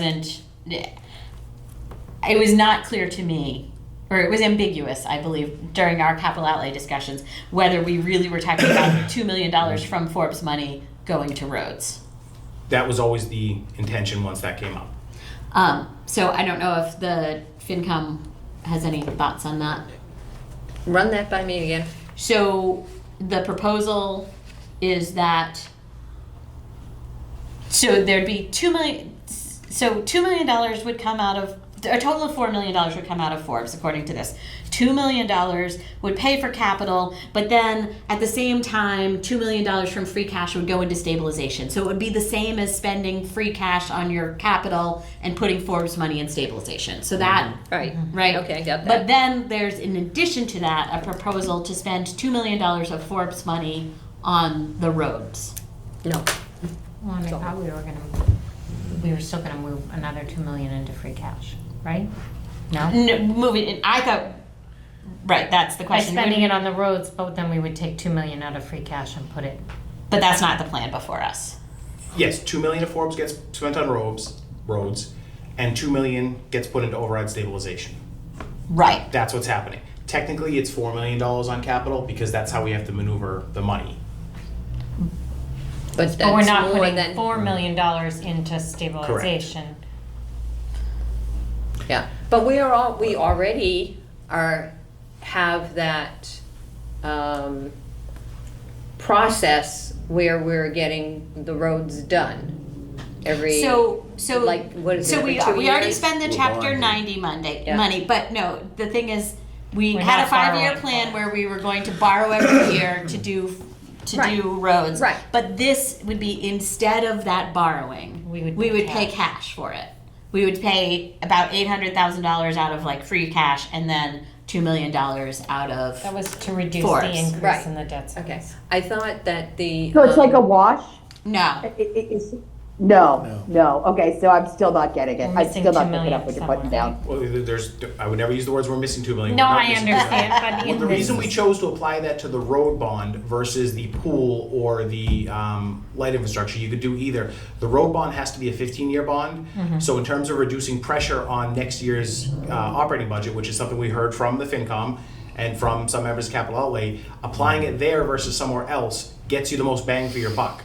You can apply it to the pool project, you can apply it to the other project, you're getting less bang for your buck by reducing that borrowing versus the road borrowing. But we're still missing $2 million out of state. Well, I think, and maybe I'm wrong, but that 2.9 you were saying, or 2 million you were saying of taking out of override stabilization.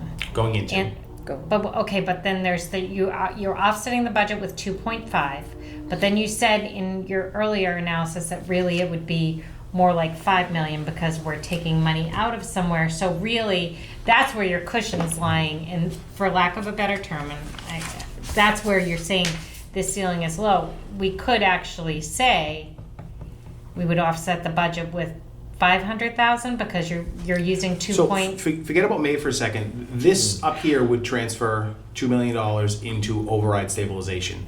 That brings it up to 2.9 million. Okay. So in May, override stabilization is 2.9 million. That's the first 2.9 million we would use to offset the budget. Factored in the projection down here is an additional $2 million. If I just don't want people to think we're not going to have to do that, it's in there as an option. Alan, you had your hand raised. I do. Couple of points. Number one, I mean, I agree with $1.5 million for compensated absences and $2 million for override stabilization in the fall town meeting. I think that's appropriate. In terms of what we'll look at for capital outlay, whether we take it from Forbes or whatever, I think that's something FinCom will discuss at its next meeting and make some kind of determination. In terms of regular stabilization, it's my opinion if we have $12.9 million worth of free cash, some money should go into regular stabilization as an offset for capital at some point, whether it's something we do in 2 years or whether it's something we do in 3 or 4 years. I think that's critical that we look at what's happening, what will happen in the future. In particular, I'm looking at something like the town hall project, which we've given an estimate for. Who knows what that's actually going to cost when we do it? But I think it's good if we have some additional money in a stabilization account to offset a piece of that project cost. I think that's something that very few people can disagree with. In terms of free cash remaining, my feeling is at a minimum. Well, again, looking at the financial policies, it's supposed to be 500,000 as a minimum. I think that number's too low. And a minimum, I'd like at least $1.5 million. And this is just me.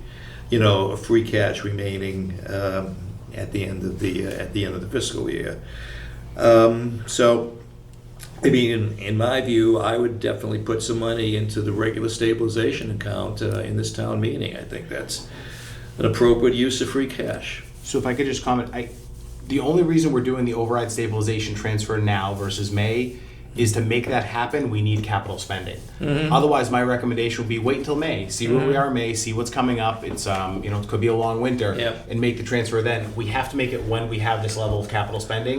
If we try to do it in May, we'd be doing some things that DOR would probably not like to make it happen. I get that, but if we're going to put $4 million of Forbes money into capital outlay, then I want $2 million of override stabilization and $2 million going into regular stabilization. Mm-hmm. Same here?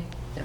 I mean, I suppose the problem is I don't know that we can make that maneuver happen in a given year. We only have $4.7 million of capital spending, so the maximum amount of money that can move out of the Forbes money is We that don't want to move 4.7. more than $4 million out of Forbes. We want to take $4 million out of Forbes, and we want to put $4 million into special just override stabilization, and $2 million into special the regular stabilization. We can probably make that happen. You're just using the free cash over here. So again, we can make that happen. Yeah. But to be clear, there's no more than a $4 million number. Right. Right. Exactly. That's what we're talking about. But then you'd have those two funds go up, but then free cash would be down. If that's what we want to achieve, we can make that happen. Yeah, I mean, I just think that in a year where we have a considerable amount of money, I mean, we can talk all we want about, not spending money, but the reality is, human nature being what it is. If money's available, people are going to try to find a way to spend it. It's just the way it is.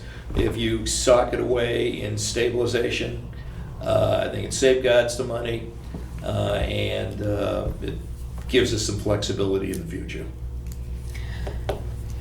The other thing I'd like to ask about with regard to free cash is part of the reason why we have this large amount of free cash is because some of our revenues came in higher than anticipated, than we budgeted.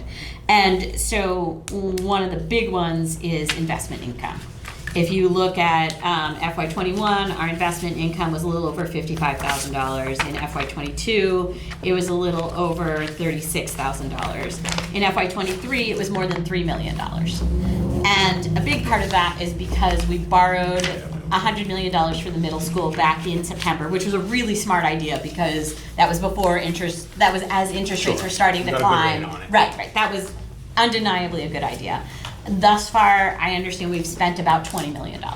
So in FY23, we had about $80 million available to invest for about 9 months.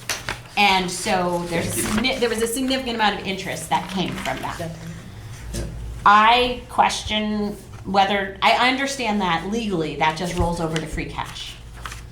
But I feel that because that was money that only came in because we borrowed money, and we're borrowing that money with a special fund of money that's coming from our debt exclusion override, I think we should talk about what's the appropriate way to look at that money. Sure. So a couple things on it. One, and I think everyone got the note on how we actually manage our investments and our money and our cash flow, and we can isolate certain accounts and say we generated this, but it's not a full picture at how it generated. That money is taxpayer money. So that's the first thing to always remember. In a perfect world, we would give it back to the taxpayers. The only reason I wouldn't want to do that is because of the split tax rate. It goes back to businesses as well. Not that you could reasonably do that in a way that would make a difference, but if we offset the tax rate by $1 million, that sounds great. It's not going into single family homes. More than half of that goes to the largest taxpayers in town. It's going to go to the FM Globals and the Ernie Box and the Modernas of the world. So it sounds good to say, not that businesses aren't taxpayers, but I'm not looking to give Ernie Bach a break on his taxes. Love the guy, great guy, want to help him out. Don't think we should need to do that. We're also, because when you borrow the money, you're making money in interest, but we're paying money interest on that money. And you start paying that sooner. We also haven't had the tax bill hit. It comes in January. I would wait until after that tax bill hits before having that discussion because, people are not going to love seeing that number on their tax bill, and that might change the narrative. I also don't think it's a good financial practice to say, well, this came in from the free cash over here, so let's make sure we're always, grab this one revenue stream this year and say, let's pick it out and put it here. Because that's not also how free cash works. We reasonably know the number came in above, and these are revenues we didn't project, but all of your free cash is gone as of June 30th, and then it's a new calculation every year of everything you have left. I understand what you're saying, but I also think that debt exclusion overrides are a very different thing than everything else we do in the budget, right? And we said to the taxpayers, we think it's going to cost this much to borrow, but in the end, the interest rate was what it was. It was not, we didn't really know what it was going to be, but I think that the fact that we were able to collect interest on this money for 9 months should somehow offset that. And I don't know if there's a mechanism to do it, but is there a way to offset that debt exclusion number, or is there a way to pay down some of the bond, or is there a way to at least set this money aside and say, if something comes up on the middle school that we need, there's some change order that comes through because something happens and we need an extra $1 million, we've got that money. That was interest from the money that we borrowed for that in the first place. This is really its own separate thing. I know you said that you can't calculate exactly how much came from it, but I think it's a pretty safe estimate to say that at least $2 million of this came from the $80 million that we had invested for 9 months. I think, Alex, what did you come up with the number at? 1.2? Yeah. Okay, so why wasn't that number shared with us when we asked for a number? So you're pulling the number and looking at it, but as I said, that's not a complete look. It's sort of like selective finance. We're saying, well, this happened to generate this. It's ignoring how we actually manage our cash. That number could have been lower if we paid for something out of a cash-bearing account versus paying for it out of the override money. You always pay from your lowest yield-bearing account. Of course. And that's just how you sort of manage your cash. So sometimes as we're playing the game of trying to manage money to make as much interest as possible, it's just where the cookie crumbles that one account looks like it generates more, but maybe it came at the expense of another account that wasn't as high of an interest-bearing account. Okay, I understand that, but I also think that, yes, we went from $36,000 to $3 million in interest income, and I understand some of that is that interest rates climbed, and that was great. But I think that the $80 million that was sitting there for 9 months, must have been a very significant contribution Absolutely. to this. What's our total? What's the total cash that we're sitting on? 218 right now. So, yeah, it's significant. Right, so, There's no mechanism to sort of give it back to the taxpayers, as much as we'd like to. I mean, I suppose you could come up with one. But again, if you look at that debt service payment, I think is $4.5 or $5 million. Is that number right for the Coakley exclusion? We've lost our camera, but I don't know why we've lost all the lights. Sorry.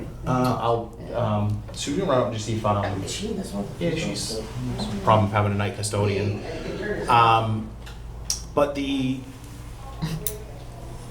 if you're looking at a $4.5 million debt service payment, to try to reduce the tax impact of that, you'd be reducing maybe a quarter of it. And remember that more than half the taxes are paid by businesses. So you could do it. Your $400 tax increase is gonna be. I wasn't maybe, necessarily looking but for just so everyone knows, taxes. because it'll come up. That's not what she's asking. Well, no, she asked, is there some way we can kind of give this back? So I'm making sure I'm explaining that and understanding that that's how that would work. Because the question came up with Forbes too, with whether or not we could use that to offset the middle school. And the answer was you could. The net impact to the actual taxpayer would be relatively minimal, remembering that anything you're sort of giving back, half of it's going to commercial properties. If you wanted to sort of segregate it or hold it on, it's an appropriation out of free cash for a purpose. You'd have to put it into a special purpose stabilization fund, but then you're gonna have to go to town meeting and get 2/3 of town meeting to agree to take that out of a special purpose stabilization fund.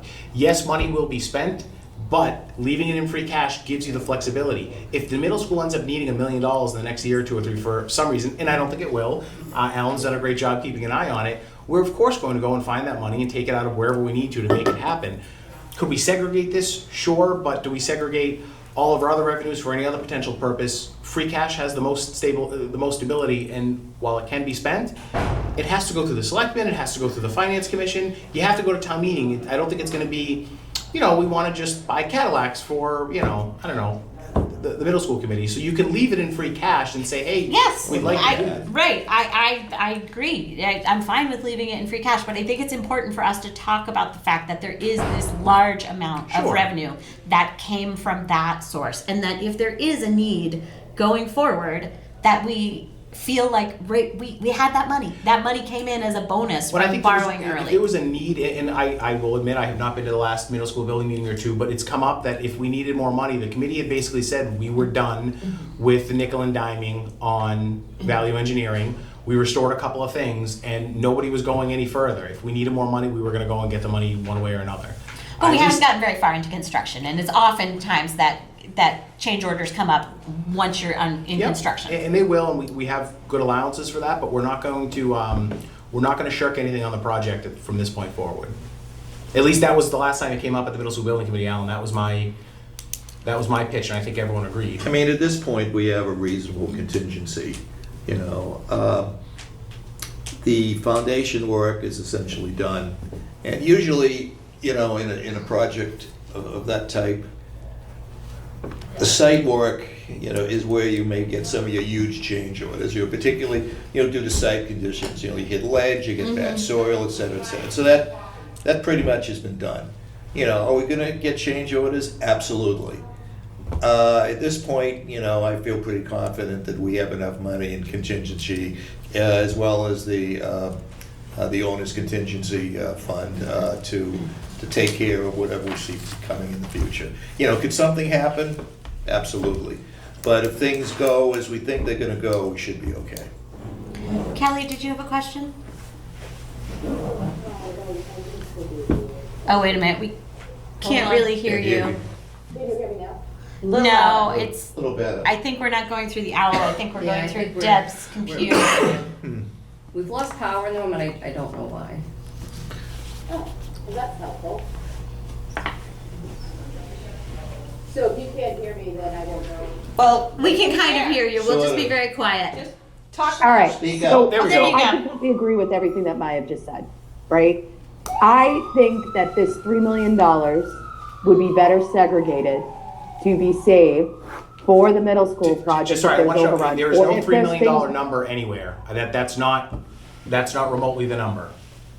Okay, whatever the number is, right? It's $3 million that came from it. Say we say it's a 1.5 million. We say it's half of it because of all the things you said, Tony, which are all very fair, right? We say it's 1.5 million. I would rather see that put aside as a contingency for the middle school, or look to see what we cut that we might want to put back, because that money was generated specifically from the money we asked the taxpayers for to fund the middle school. To me, it doesn't make sense that it goes to something else. And I know there have been cuts made to the middle school, which was completely understandable. But if we have this money now, shouldn't we look at some of those things that might improve the experience, or might be things we might not have wanted to cut, but we did because we didn't have the money, instead of saying, now we're going to take it, we're going to build roads with it? So That just doesn't make sense to me. But just so everyone also understands, we put money in an account, we start generating interest on it. The interest starts generating on the money that we've borrowed as well. So you are somewhat paying this on the back end. It's not really free or found money.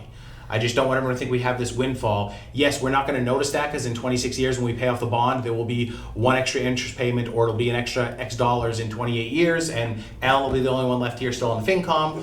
So we don't know, but I don't want anyone to think that it's just free or found money. Also, remember, we don't want to put ourselves in a position where we so lock up our money, and then who's going in front of town meeting saying, we screwed up and we really need this money to offset the budget. We think things might be fine in May. If we're wrong, and then we're going back to town meeting in May and saying, hey guys, we actually need to add X, Y, and Z, you know, whether it's a Coakley project or something else, we put money away from the middle school, but we need to pay for this for the schools. We don't have to spend all of the money all at once for the free cash, other than what's in front of us. In compensated absence, I think we can do now. But in May, that's just a better time to have that conversation. I don't think winter's gonna be bad, but remember the winter of 2014 was something like $1.7 million or $1.8 million, and that was years ago, before inflation has wrecked a lot of these costs. We get a winter like that, that could be $2 or $3 million. May is a better time to make those decisions. And you're right, if we go into May and let's say the budget only needs to be offset by $3 million, we got it in override stabilization, everyone's happy, the schools only need a little capital, snow and ice is fine, we don't need to offset the budget, we don't have any transfers, we're sitting on an awful lot of money then, and that's when we can say, okay, we don't need to close the year out with $7 million, what are we gonna do with it, just spend it the next year. Put $2 million to restore something in the middle school, put $4 million in stabilization, and close the year out with $1 million or $500,000. Al is right, that $500,000 is a low number, but if we have $3 million and we say, we'll put $2 million into stabilization, we'll reasonably be in good shape next year. The year after is gonna be a different year. I'm not banking on future promises, we're gonna have good permit revenue, but if we're gonna do that, May is a better time when we have the picture of the year. I 100% agree with you there. I'm not looking to, I mean, it's too late to do anything in November anyway. But what I want to say is that I think we need to have the conversation about May before we make commitments in November. There will be, I think, plenty of free cash if that's a decision that everyone wants to make in May. Yeah, and you know, and for the record, on the middle school, you know, we did make some value engineering cuts, you know, when we were concerned that, you know, we were having some budget issues. However, things went really well in the bidding process, you know, with the prime contractor as well as with the subs. We've asked our consultant to give us costs and things which we'd like to bring back.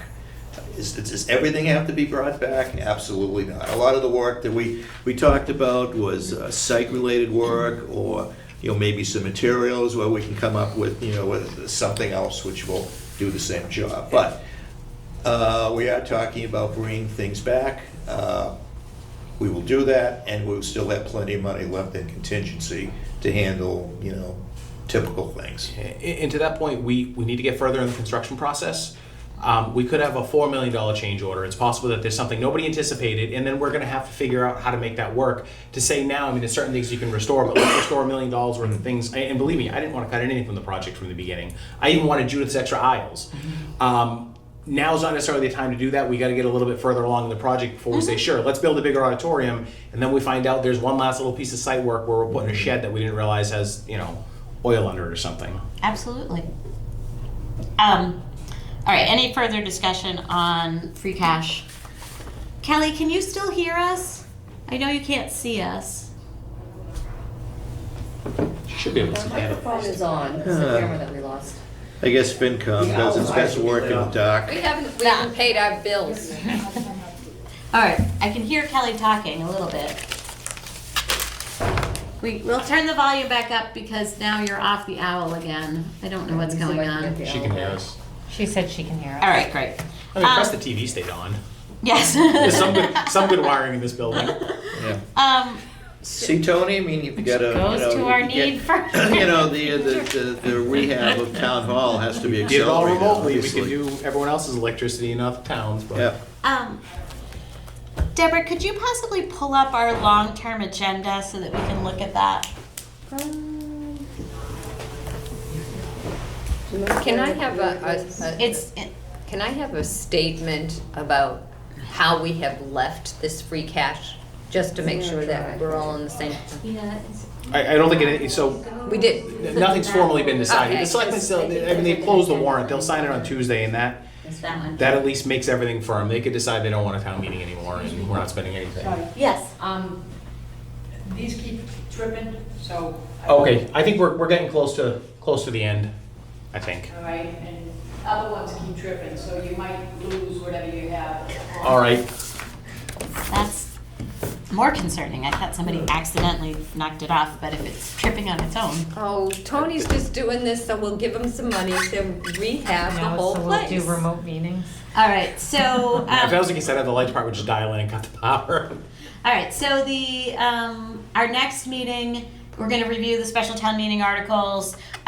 So we will have, ask, sustainability, and we'll want to talk about the compost thing, and we'll also ask somebody from the public safety somebody to speak to the public safety staffing, and if there's any unpaid bills, we'd be looking for somebody to speak to that. We'd vote on a capital outlay plan and work on preparing the pink sheets. When do you want to talk about operating grants? I was gonna say, we said we were gonna do that at the next meeting, but maybe we should actually push that to like the November 16th meeting. Okay. Is that okay with the committee? That works. Sure. Okay. But wait, is November 16th the second night Oh, of this- town meeting? Do we think that what do we think the likelihood is that town meeting goes to a second night? Nobody's going to debate the $40 million capital plan, but the change to the badges and raising hands will take us hours, as is traditional at town meeting. It's 50-50. The moderator's pretty good about we're starting at 6:30 and going right through. Most of the articles are smaller articles, so I can't predict. I mean, Again, you know, It's hard. we could also try to start it early if it really becomes an issue. We can start it at, you know, depending on people's schedules, 4 to 4:30, rather than 6. The good news is that because town meeting is on Monday, we don't have to actually post the meeting, our Thursday meeting, till Tuesday. Okay. So we then can decide. make an Yeah. adjustment to timing Yeah. if we need to. All Okay. right, so let's add on November 16th the general government operating grants.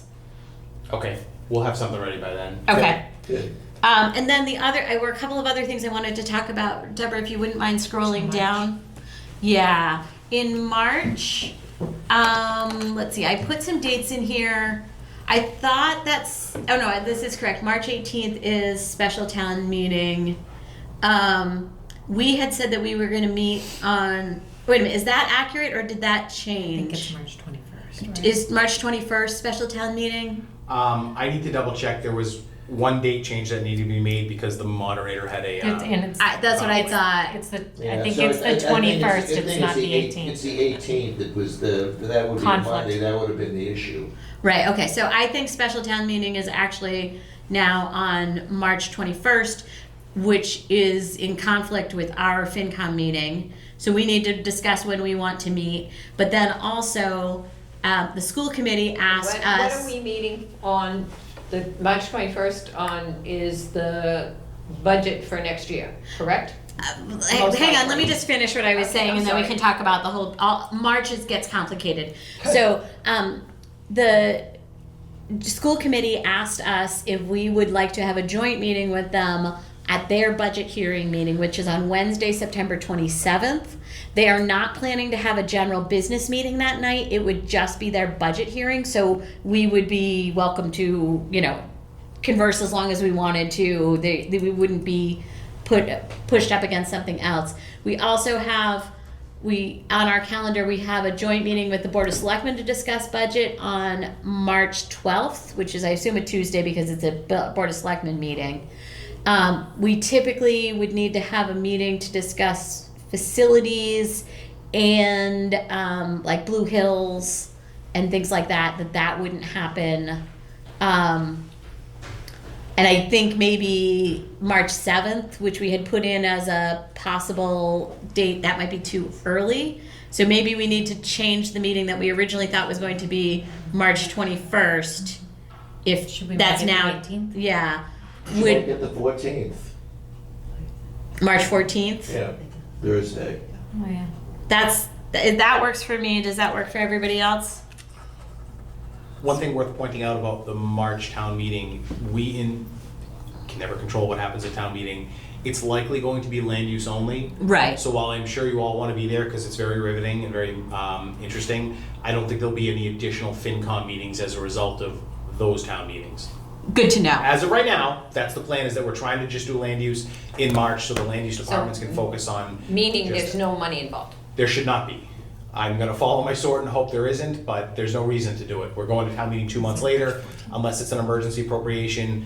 If there are unpaid bills, or it can wait until May, because we're trying to have land use be just in March so we can focus specifically on land use, both with our training and public education, and for the members, since land use can get a little dense.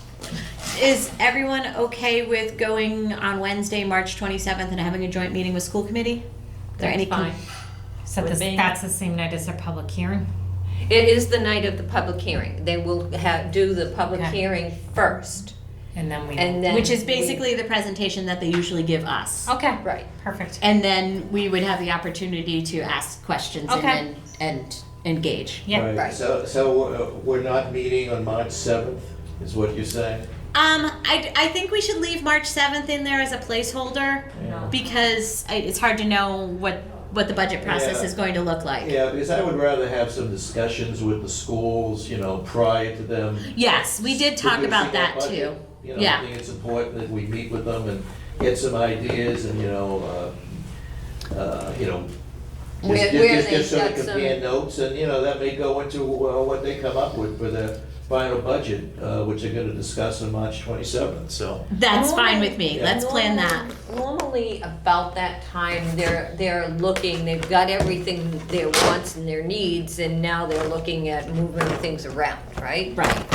So maybe that is a good time to see them. Yeah. So do we need March 14th for facilities and?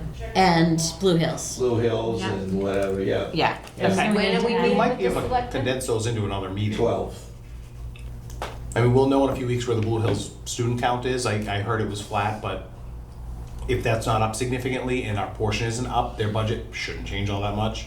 In facilities, I don't think is gonna come forward with anything dramatically different, so you might be able to combine them in another meeting. Okay. Yeah. Well, I think we want these in there as placeholders. If we find a way to economize and cancel a meeting, then that's great. But let's have everybody put these dates in their calendar, and then I will update this with the changes that we just discussed Okay. to reflect the Good. special town meeting. Okay. And it's my birthday, March 7th. Kelly has dropped from the meeting, just so you know, because we dropped, I she know. dropped, so she's Actually- gone. All right. We'll bring a cake. We'll bring a cake. Well, all I Still can need say to is, get all one. my years in the FinCom, I've never been in a meeting where the lights are fitting, so this is certainly. Have you paid the bills? All right. Some of the lights are on. It's interestingly wired, I guess. Yeah. Uh-huh. All right. I have some action items and follow up to discuss, but are there any other topics for discussion that anyone wanted to raise? No. Okay. So let's look at our list of action items. And so first, let's come up with our action items from this meeting. One is that we wanted to add grants to all grants to the next agenda, but we decided to do it the following one. We will. We need to make sure that we send the capital outlay, the 5-year capital outlay plan to all FinCom members prior to our next meeting. Okay, I think that, and then we just also discussed bringing in people to talk about the other special town meeting articles. And what about the warrant? Did we want to get a copy of the warrant? Yes, we would like a copy of the warrant, but it has not been finalized yet, Okay, so that's why just we wanted- don't have it yet. Okay. Next Tuesday, that's what you said, right? Okay. Yeah. One of the items I think I would like to put on the next meeting will be a discussion of the proposed TIF. Oh, yes. Okay. You know, as I would like, hopefully FinCom to take a positive vote on that, so let's have it as an item and do some discussion. Yeah, I think it, we had already said we were going to talk about special town meeting items, Yep. but I think you're right, we should call that one Yep. out specifically. Yeah, but Okay. it isn't something that we have to do, but I think it would be important town meeting members to know what the position FinCom is taking on that. Yes, okay. We usually do that. Yeah, we've done that, yeah. Okay, we did have some open items from action items before that we had asked for follow-up on. The first one is about the COLA to be allocated money. I went back and looked at some of the questions we had asked, and this answer didn't address all of them. One of the questions is, where is this money going to be allocated in FY24? Yeah, Ann sent me a list of questions. There's a response included in there. I can hand that out to everyone after. Can you just tell us where the FY24 is, where that money is going? No, I don't know. It was held over to be used. It was held over to be used at the end of the year as needed. I thought we were told that it couldn't be rolled to free cash because it was already included in as an offset in the FY24 budget. It wouldn't get rolled until next year's free cash. Once you start July 1st, you can't close something and have it count as free cash. No, I understand that, but I don't understand why it wasn't closed. I thought the reason it didn't close June 30th was because there was an offset. It was designated for FY24. It was held over to be used if it needed. And by what mechanism? I'm trying to figure that out, and I have not yet. That was a decision of the previous town accountant. So the budget as presented for FY24 didn't include any offsets based on that money? I'll have to check. We already asked this, though. I'm not sure what everyone's getting at. I've been clear that we had a certain amount of money. It was a previous decision of the town accountant. Hold the money over, you can use it as needed, great, and we would go forward. So Tony, on September 21st, I sent you this email and I asked specifically, as I now understand it, the FY24 general government budget was built assuming there would be approximately $300,000 from this money allocated to FY24 salaries. So can this money legally be transferred from the year before, because it was originally appropriated for FY21 and 22? And then I asked, what was the offset and where did it come from? Why was this offset not brought to the attention of FinCom and the Board of Selectmen?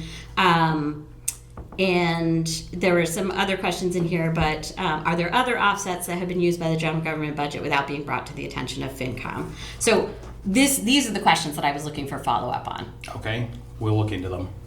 All right, we'll keep that one open. Let's see, the question about the letter from bond counsel and whether or not it's appropriate to borrow for 30 years for the traffic lights. We do have a copy from the traffic engineers. I don't know where. I printed copies. Did we see that one? Mm-hmm. Capital Outlay has it. I printed it. Do you want a copy now, or do you want to just email it to everyone? I think I have forwarded that to everyone, but I guess the question was, you said that it's really up to the Board of Selectmen to decide whether or not it's appropriate to borrow for 30 years. Yeah, ultimately, there's a state chart, and it's Yes. it's what you have to follow. Going anything beyond or changing that, if you wanted to do that, it's ultimately up to the selectmen and then the state. But if the engineers are verifying it's a 30-year project, you're allowed to borrow for 30 years. Bond counsel doesn't make that determination. They rely on the same engineering letter that we would use to say, is this a 30-year project? Yes. How did we put that, I wonder? You know, yeah, okay. I was looking through through those numbers, and I don't know, I don't think 30 years makes it. But there again, But, and if we did that, what is it, SRF? yeah, that's a separate. That's for something else. No, That's but for there was, something else. but that's, Yeah, and a couple of those questions you asked, I have answers here too. yeah, I can hand that out to everyone. Okay. wait a minute, let me So are there any other questions about the borrowing term? No. Okay, so we're gonna rely just on the engineering, the bond council, that's the That- process. Okay, we were led to believe something different earlier in the spring, I think that's why we're struggling. Because Right. That's why we're struggling. So if that's the answer, then we'll go with the 30 years. I just don't want it to be a surprise later. Well, so. you know what bothers me is that borrowing for the 30 years is more expensive in the bottom line. And I had made some notes for myself, and I printed out from one of the state agencies. In the long, Ultimately, Yeah. you pay more in interest, of course, for a longer bond, but a shorter term bond has a bigger impact on the operating budget. Yeah. on the debt I could do service. 15-year bonds, we could do 10-year Right. bonds, but I have heard from some members of the Finance Commission Right. who are concerned about the impact on the operating budget. Right. The other side of that is, the idea behind borrowing is that you are trying to spread the cost of a project out over its useful life, because it's the taxpayers who are gonna use it. Yeah. So, 15 years you can do it, you have a higher amount that you're paying, but then somebody moving into town in year 16 isn't paying for something that everyone else has. Now, you always have that, Yeah. but with a project like the pool, the traffic system, one traffic system is gonna be here or another forever, right, until we're driving flying cars. The pool is gonna be here for 50 or 60 years. You spread some of those borrowings out, not just because it's probably longer, don't you think we're getting rid of the pool, but not just because it's financially feasible and probably a better financial reality, but you're spreading it out over the years of who's going to actually be using that project. The last time we would have borrowed for these water tanks, how many people here were paying property taxes in 58 when the newest tank was done? Probably again, just Alan. No, I'm a carpetbagger, not me, no. Not me. But so, was that paid for by many, many generations ago? Yes, we're now going to pay it. I would never want to borrow that over shorter terms, because that tank's going to be used in 80 years when, as I said earlier, Alan will still be here on the FinCom. We could go any way you want to go. It's just, you take a bigger hit in the short term for something like a traffic signal. That debt service payment in year 28 and 29, and yes, you're paying more interest, is going to be irrelevant in the overall budget 28 years from now. And the system will die and we'll replace it. How long did they say the lights? 30 years. 30 years? Yeah. And remember, we get ourselves into trouble. We keep saying the lights as if just the lights and the pole arms are the major part of the project. The underground work is actually where the bulk of that cost is. So I even get myself in trouble. Everyone's saying you're just replacing the traffic lights. If it was just buying the equipment, the underground work is why it's an infrastructure project and why it's as costly as it is. So what are we gonna do, get some ramps to cross over? Giant iPads, I don't know. I don't want to spend $6 million on a stupid system of lights, but there's going to be a day where it's going to stop working. Yeah. No, I agree. I mean, we need them, but. And I still may, for town meeting, have a picture of the guy giving the middle finger and the guy missing a leg. I mean, we're not doing it to replace the broken glass fixtures. Those we replace pretty regularly, but this system has lived its life. No, I agree. I just was, And I have some numbers, Ann, for what you asked for okay, here. thank you. So the next question was regarding the water tower project. Has town council determined if the town meeting motion can be contingent on the SRF funding? And you said yes, it can be. It can be. Bond council doesn't always recommend that, because Okay. it can complicate things, and the selectmen may, we've got to go forward with the water project. The difference in what we would pay in rates, you're looking at probably maybe a 4.5% versus a 6% increase in the rates. We want to go with the SRF fund. The longer we kick it out, the better it is for us. But once you have that rate impact, you have that rate impact. Yeah, again, the question, I think, looking at SRF is not that we're not gonna go ahead with the water tank, because I personally think the water tank is necessary. The question is whether we were gonna go ahead with the other water project. Until we know exactly what's gonna happen with the SRF. Which Yeah, so- other water project? The lining. The lining. By the time, even if, we would have time to make that decision next year one way or another, because we've got to apply for the SRF. By the time we go through the process, find out we've been rejected, if that does happen, decide whether we want to go a second time or not. We're looking at next capital plan, which is where we would say, hey, we're going forward with the regular borrowing, stop the, hold the lining project, as opposed to waiting 3 years with the SRF. Yeah, again, I think it's a question of, do we want to go ahead with the lining project now, or do we want to wait until the spring to find out what happens with the SRF? I think we'll have to talk about that internally with the FinCom. Yeah. So the next question was, has town council or DOR given advice on how to start a compensated absences fund? And you said yes, and you said that that's included in the warrant, which when we see the warrant, hopefully we'll. Yes, just one point on that. An early commitment from everyone, it's the FinCom, the Selectmen, and the school committee, that we are going to budget for compensated absences in a central fashion next year. It's kind of, you can put money in a fund and spend it down. That's the second half of it. If we don't Right. all agree now, we're doing that in May, we're not really doing anything. Are we doing this for the schools also?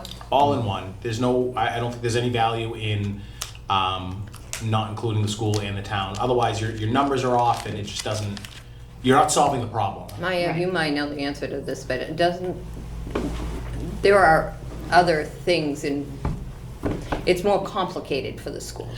Actually, no, it's No. easier for the schools. Is it? The schools already have a compensated absences line, but because the school committee has bottom line authority, they can move things around. So when somebody leaves in one department and there's a sudden cost of paying out their unused sick yeah. time or whatever, that gets spread out over the whole budget rather than just like one particular Yeah. department. Yeah, and we're gonna have to have some rules on how, we take money from the But compensated hold on, absences to be clear, budget. it's a statutory framework. It is vacation and sick time upon separation. That's it. Right, Yeah. There's yeah, nothing what I else. mean is, if, as an example, there's money available in that budget, that line item, would Well, you but then- necessarily go to compensated Yes, absences? because that's how it works. It's You when employees go separate to- okay. service, there's a calculation made. There's a pay code. It's Bob has Yeah. 8 hours of sick time and he's entitled to $50 and 10 weeks of vacation time, $1 million, or whatever it is. That's a separate pay code that gets calculated. Yeah. That's what gets charged to compensated absences. If we're going to try to say, well, take it out of the budget, don't do that's not. Then we're not doing it. Now, No, but again, I guess the question is, if somebody leaves and there's plenty of money left in that particular budget, do you have to go to compensated you absences? should, because otherwise it becomes an accounting It's a nightmare. correct, yeah. We're Okay, looking well- to do two things. One, Okay. fix, help out our balance sheet, make good financial progress. Also to make things simpler from an accounting right, so all I standpoint. If would- we're having that conversation, then the school committee's gonna say, well, there's $800 left in the Oldham principal line. That's what we're trying All to right, do. so essentially all it means in the end is that we'll probably have more money in free cash. Right. Yeah. The schools do have to report in their end of year report to the state. They have to report how much has been paid for school staff in compensated absences. But It's easy to pull it. It would be easy to pull It's it. a pay code. It's Yeah. Molly, would somebody know the pay code? Who probably knows off the top of her It's head. an account. You can- We if you don't want- need to know the actual, but it's coded so you can pull it and know what it is. Yeah. All right. So there's a question about town council or DOR giving advice on the possibility of starting a stabilization fund for a specific purpose. And again, the mechanics and are you simple. gave It's us some more the answers on policy that. of what we're trying to do. Yeah. Let's see. Oh, and then these next questions were questions about what we wanted. I need to pull my phone. All right. So the next questions were, thank you, really just things that we wanted at this meeting, that we wanted information on trust funds and revolving funds and grants. And then I asked the question about the free cash from the middle school. Okay. All right. So I think the free cash from the middle school, Alex was still doing a little bit more calculation on that, so that'll go on our list. But those other items got resolved today. And just for your reading when you go home, Ann sent me 11,000 questions today. We decided to blame Alan for it though, for no other reason. Usually than, things are everybody- Alan's fault. Can Ian have People the- generally- No, Ann doesn't get that phone. I would just, because it wasn't on the agenda, I would just get back and get any questions. Take a look at this, thank you. I just like it to be known for the record that I expect to see a loss of lights at both the school committee and the next Board of Selectmen meeting. I have the power to make that happen if you're telling me it's okay. Yeah, could you? It works for me. All right, so I'll entertain a motion to adjourn. So moved? Thank you. Is there a second? All right. I'll just pull, no, I guess we've lost Kelly, so we can just vote. All in favor? Aye. Opposed? Unanimous. Did Thank you anybody very else much. on the block lose?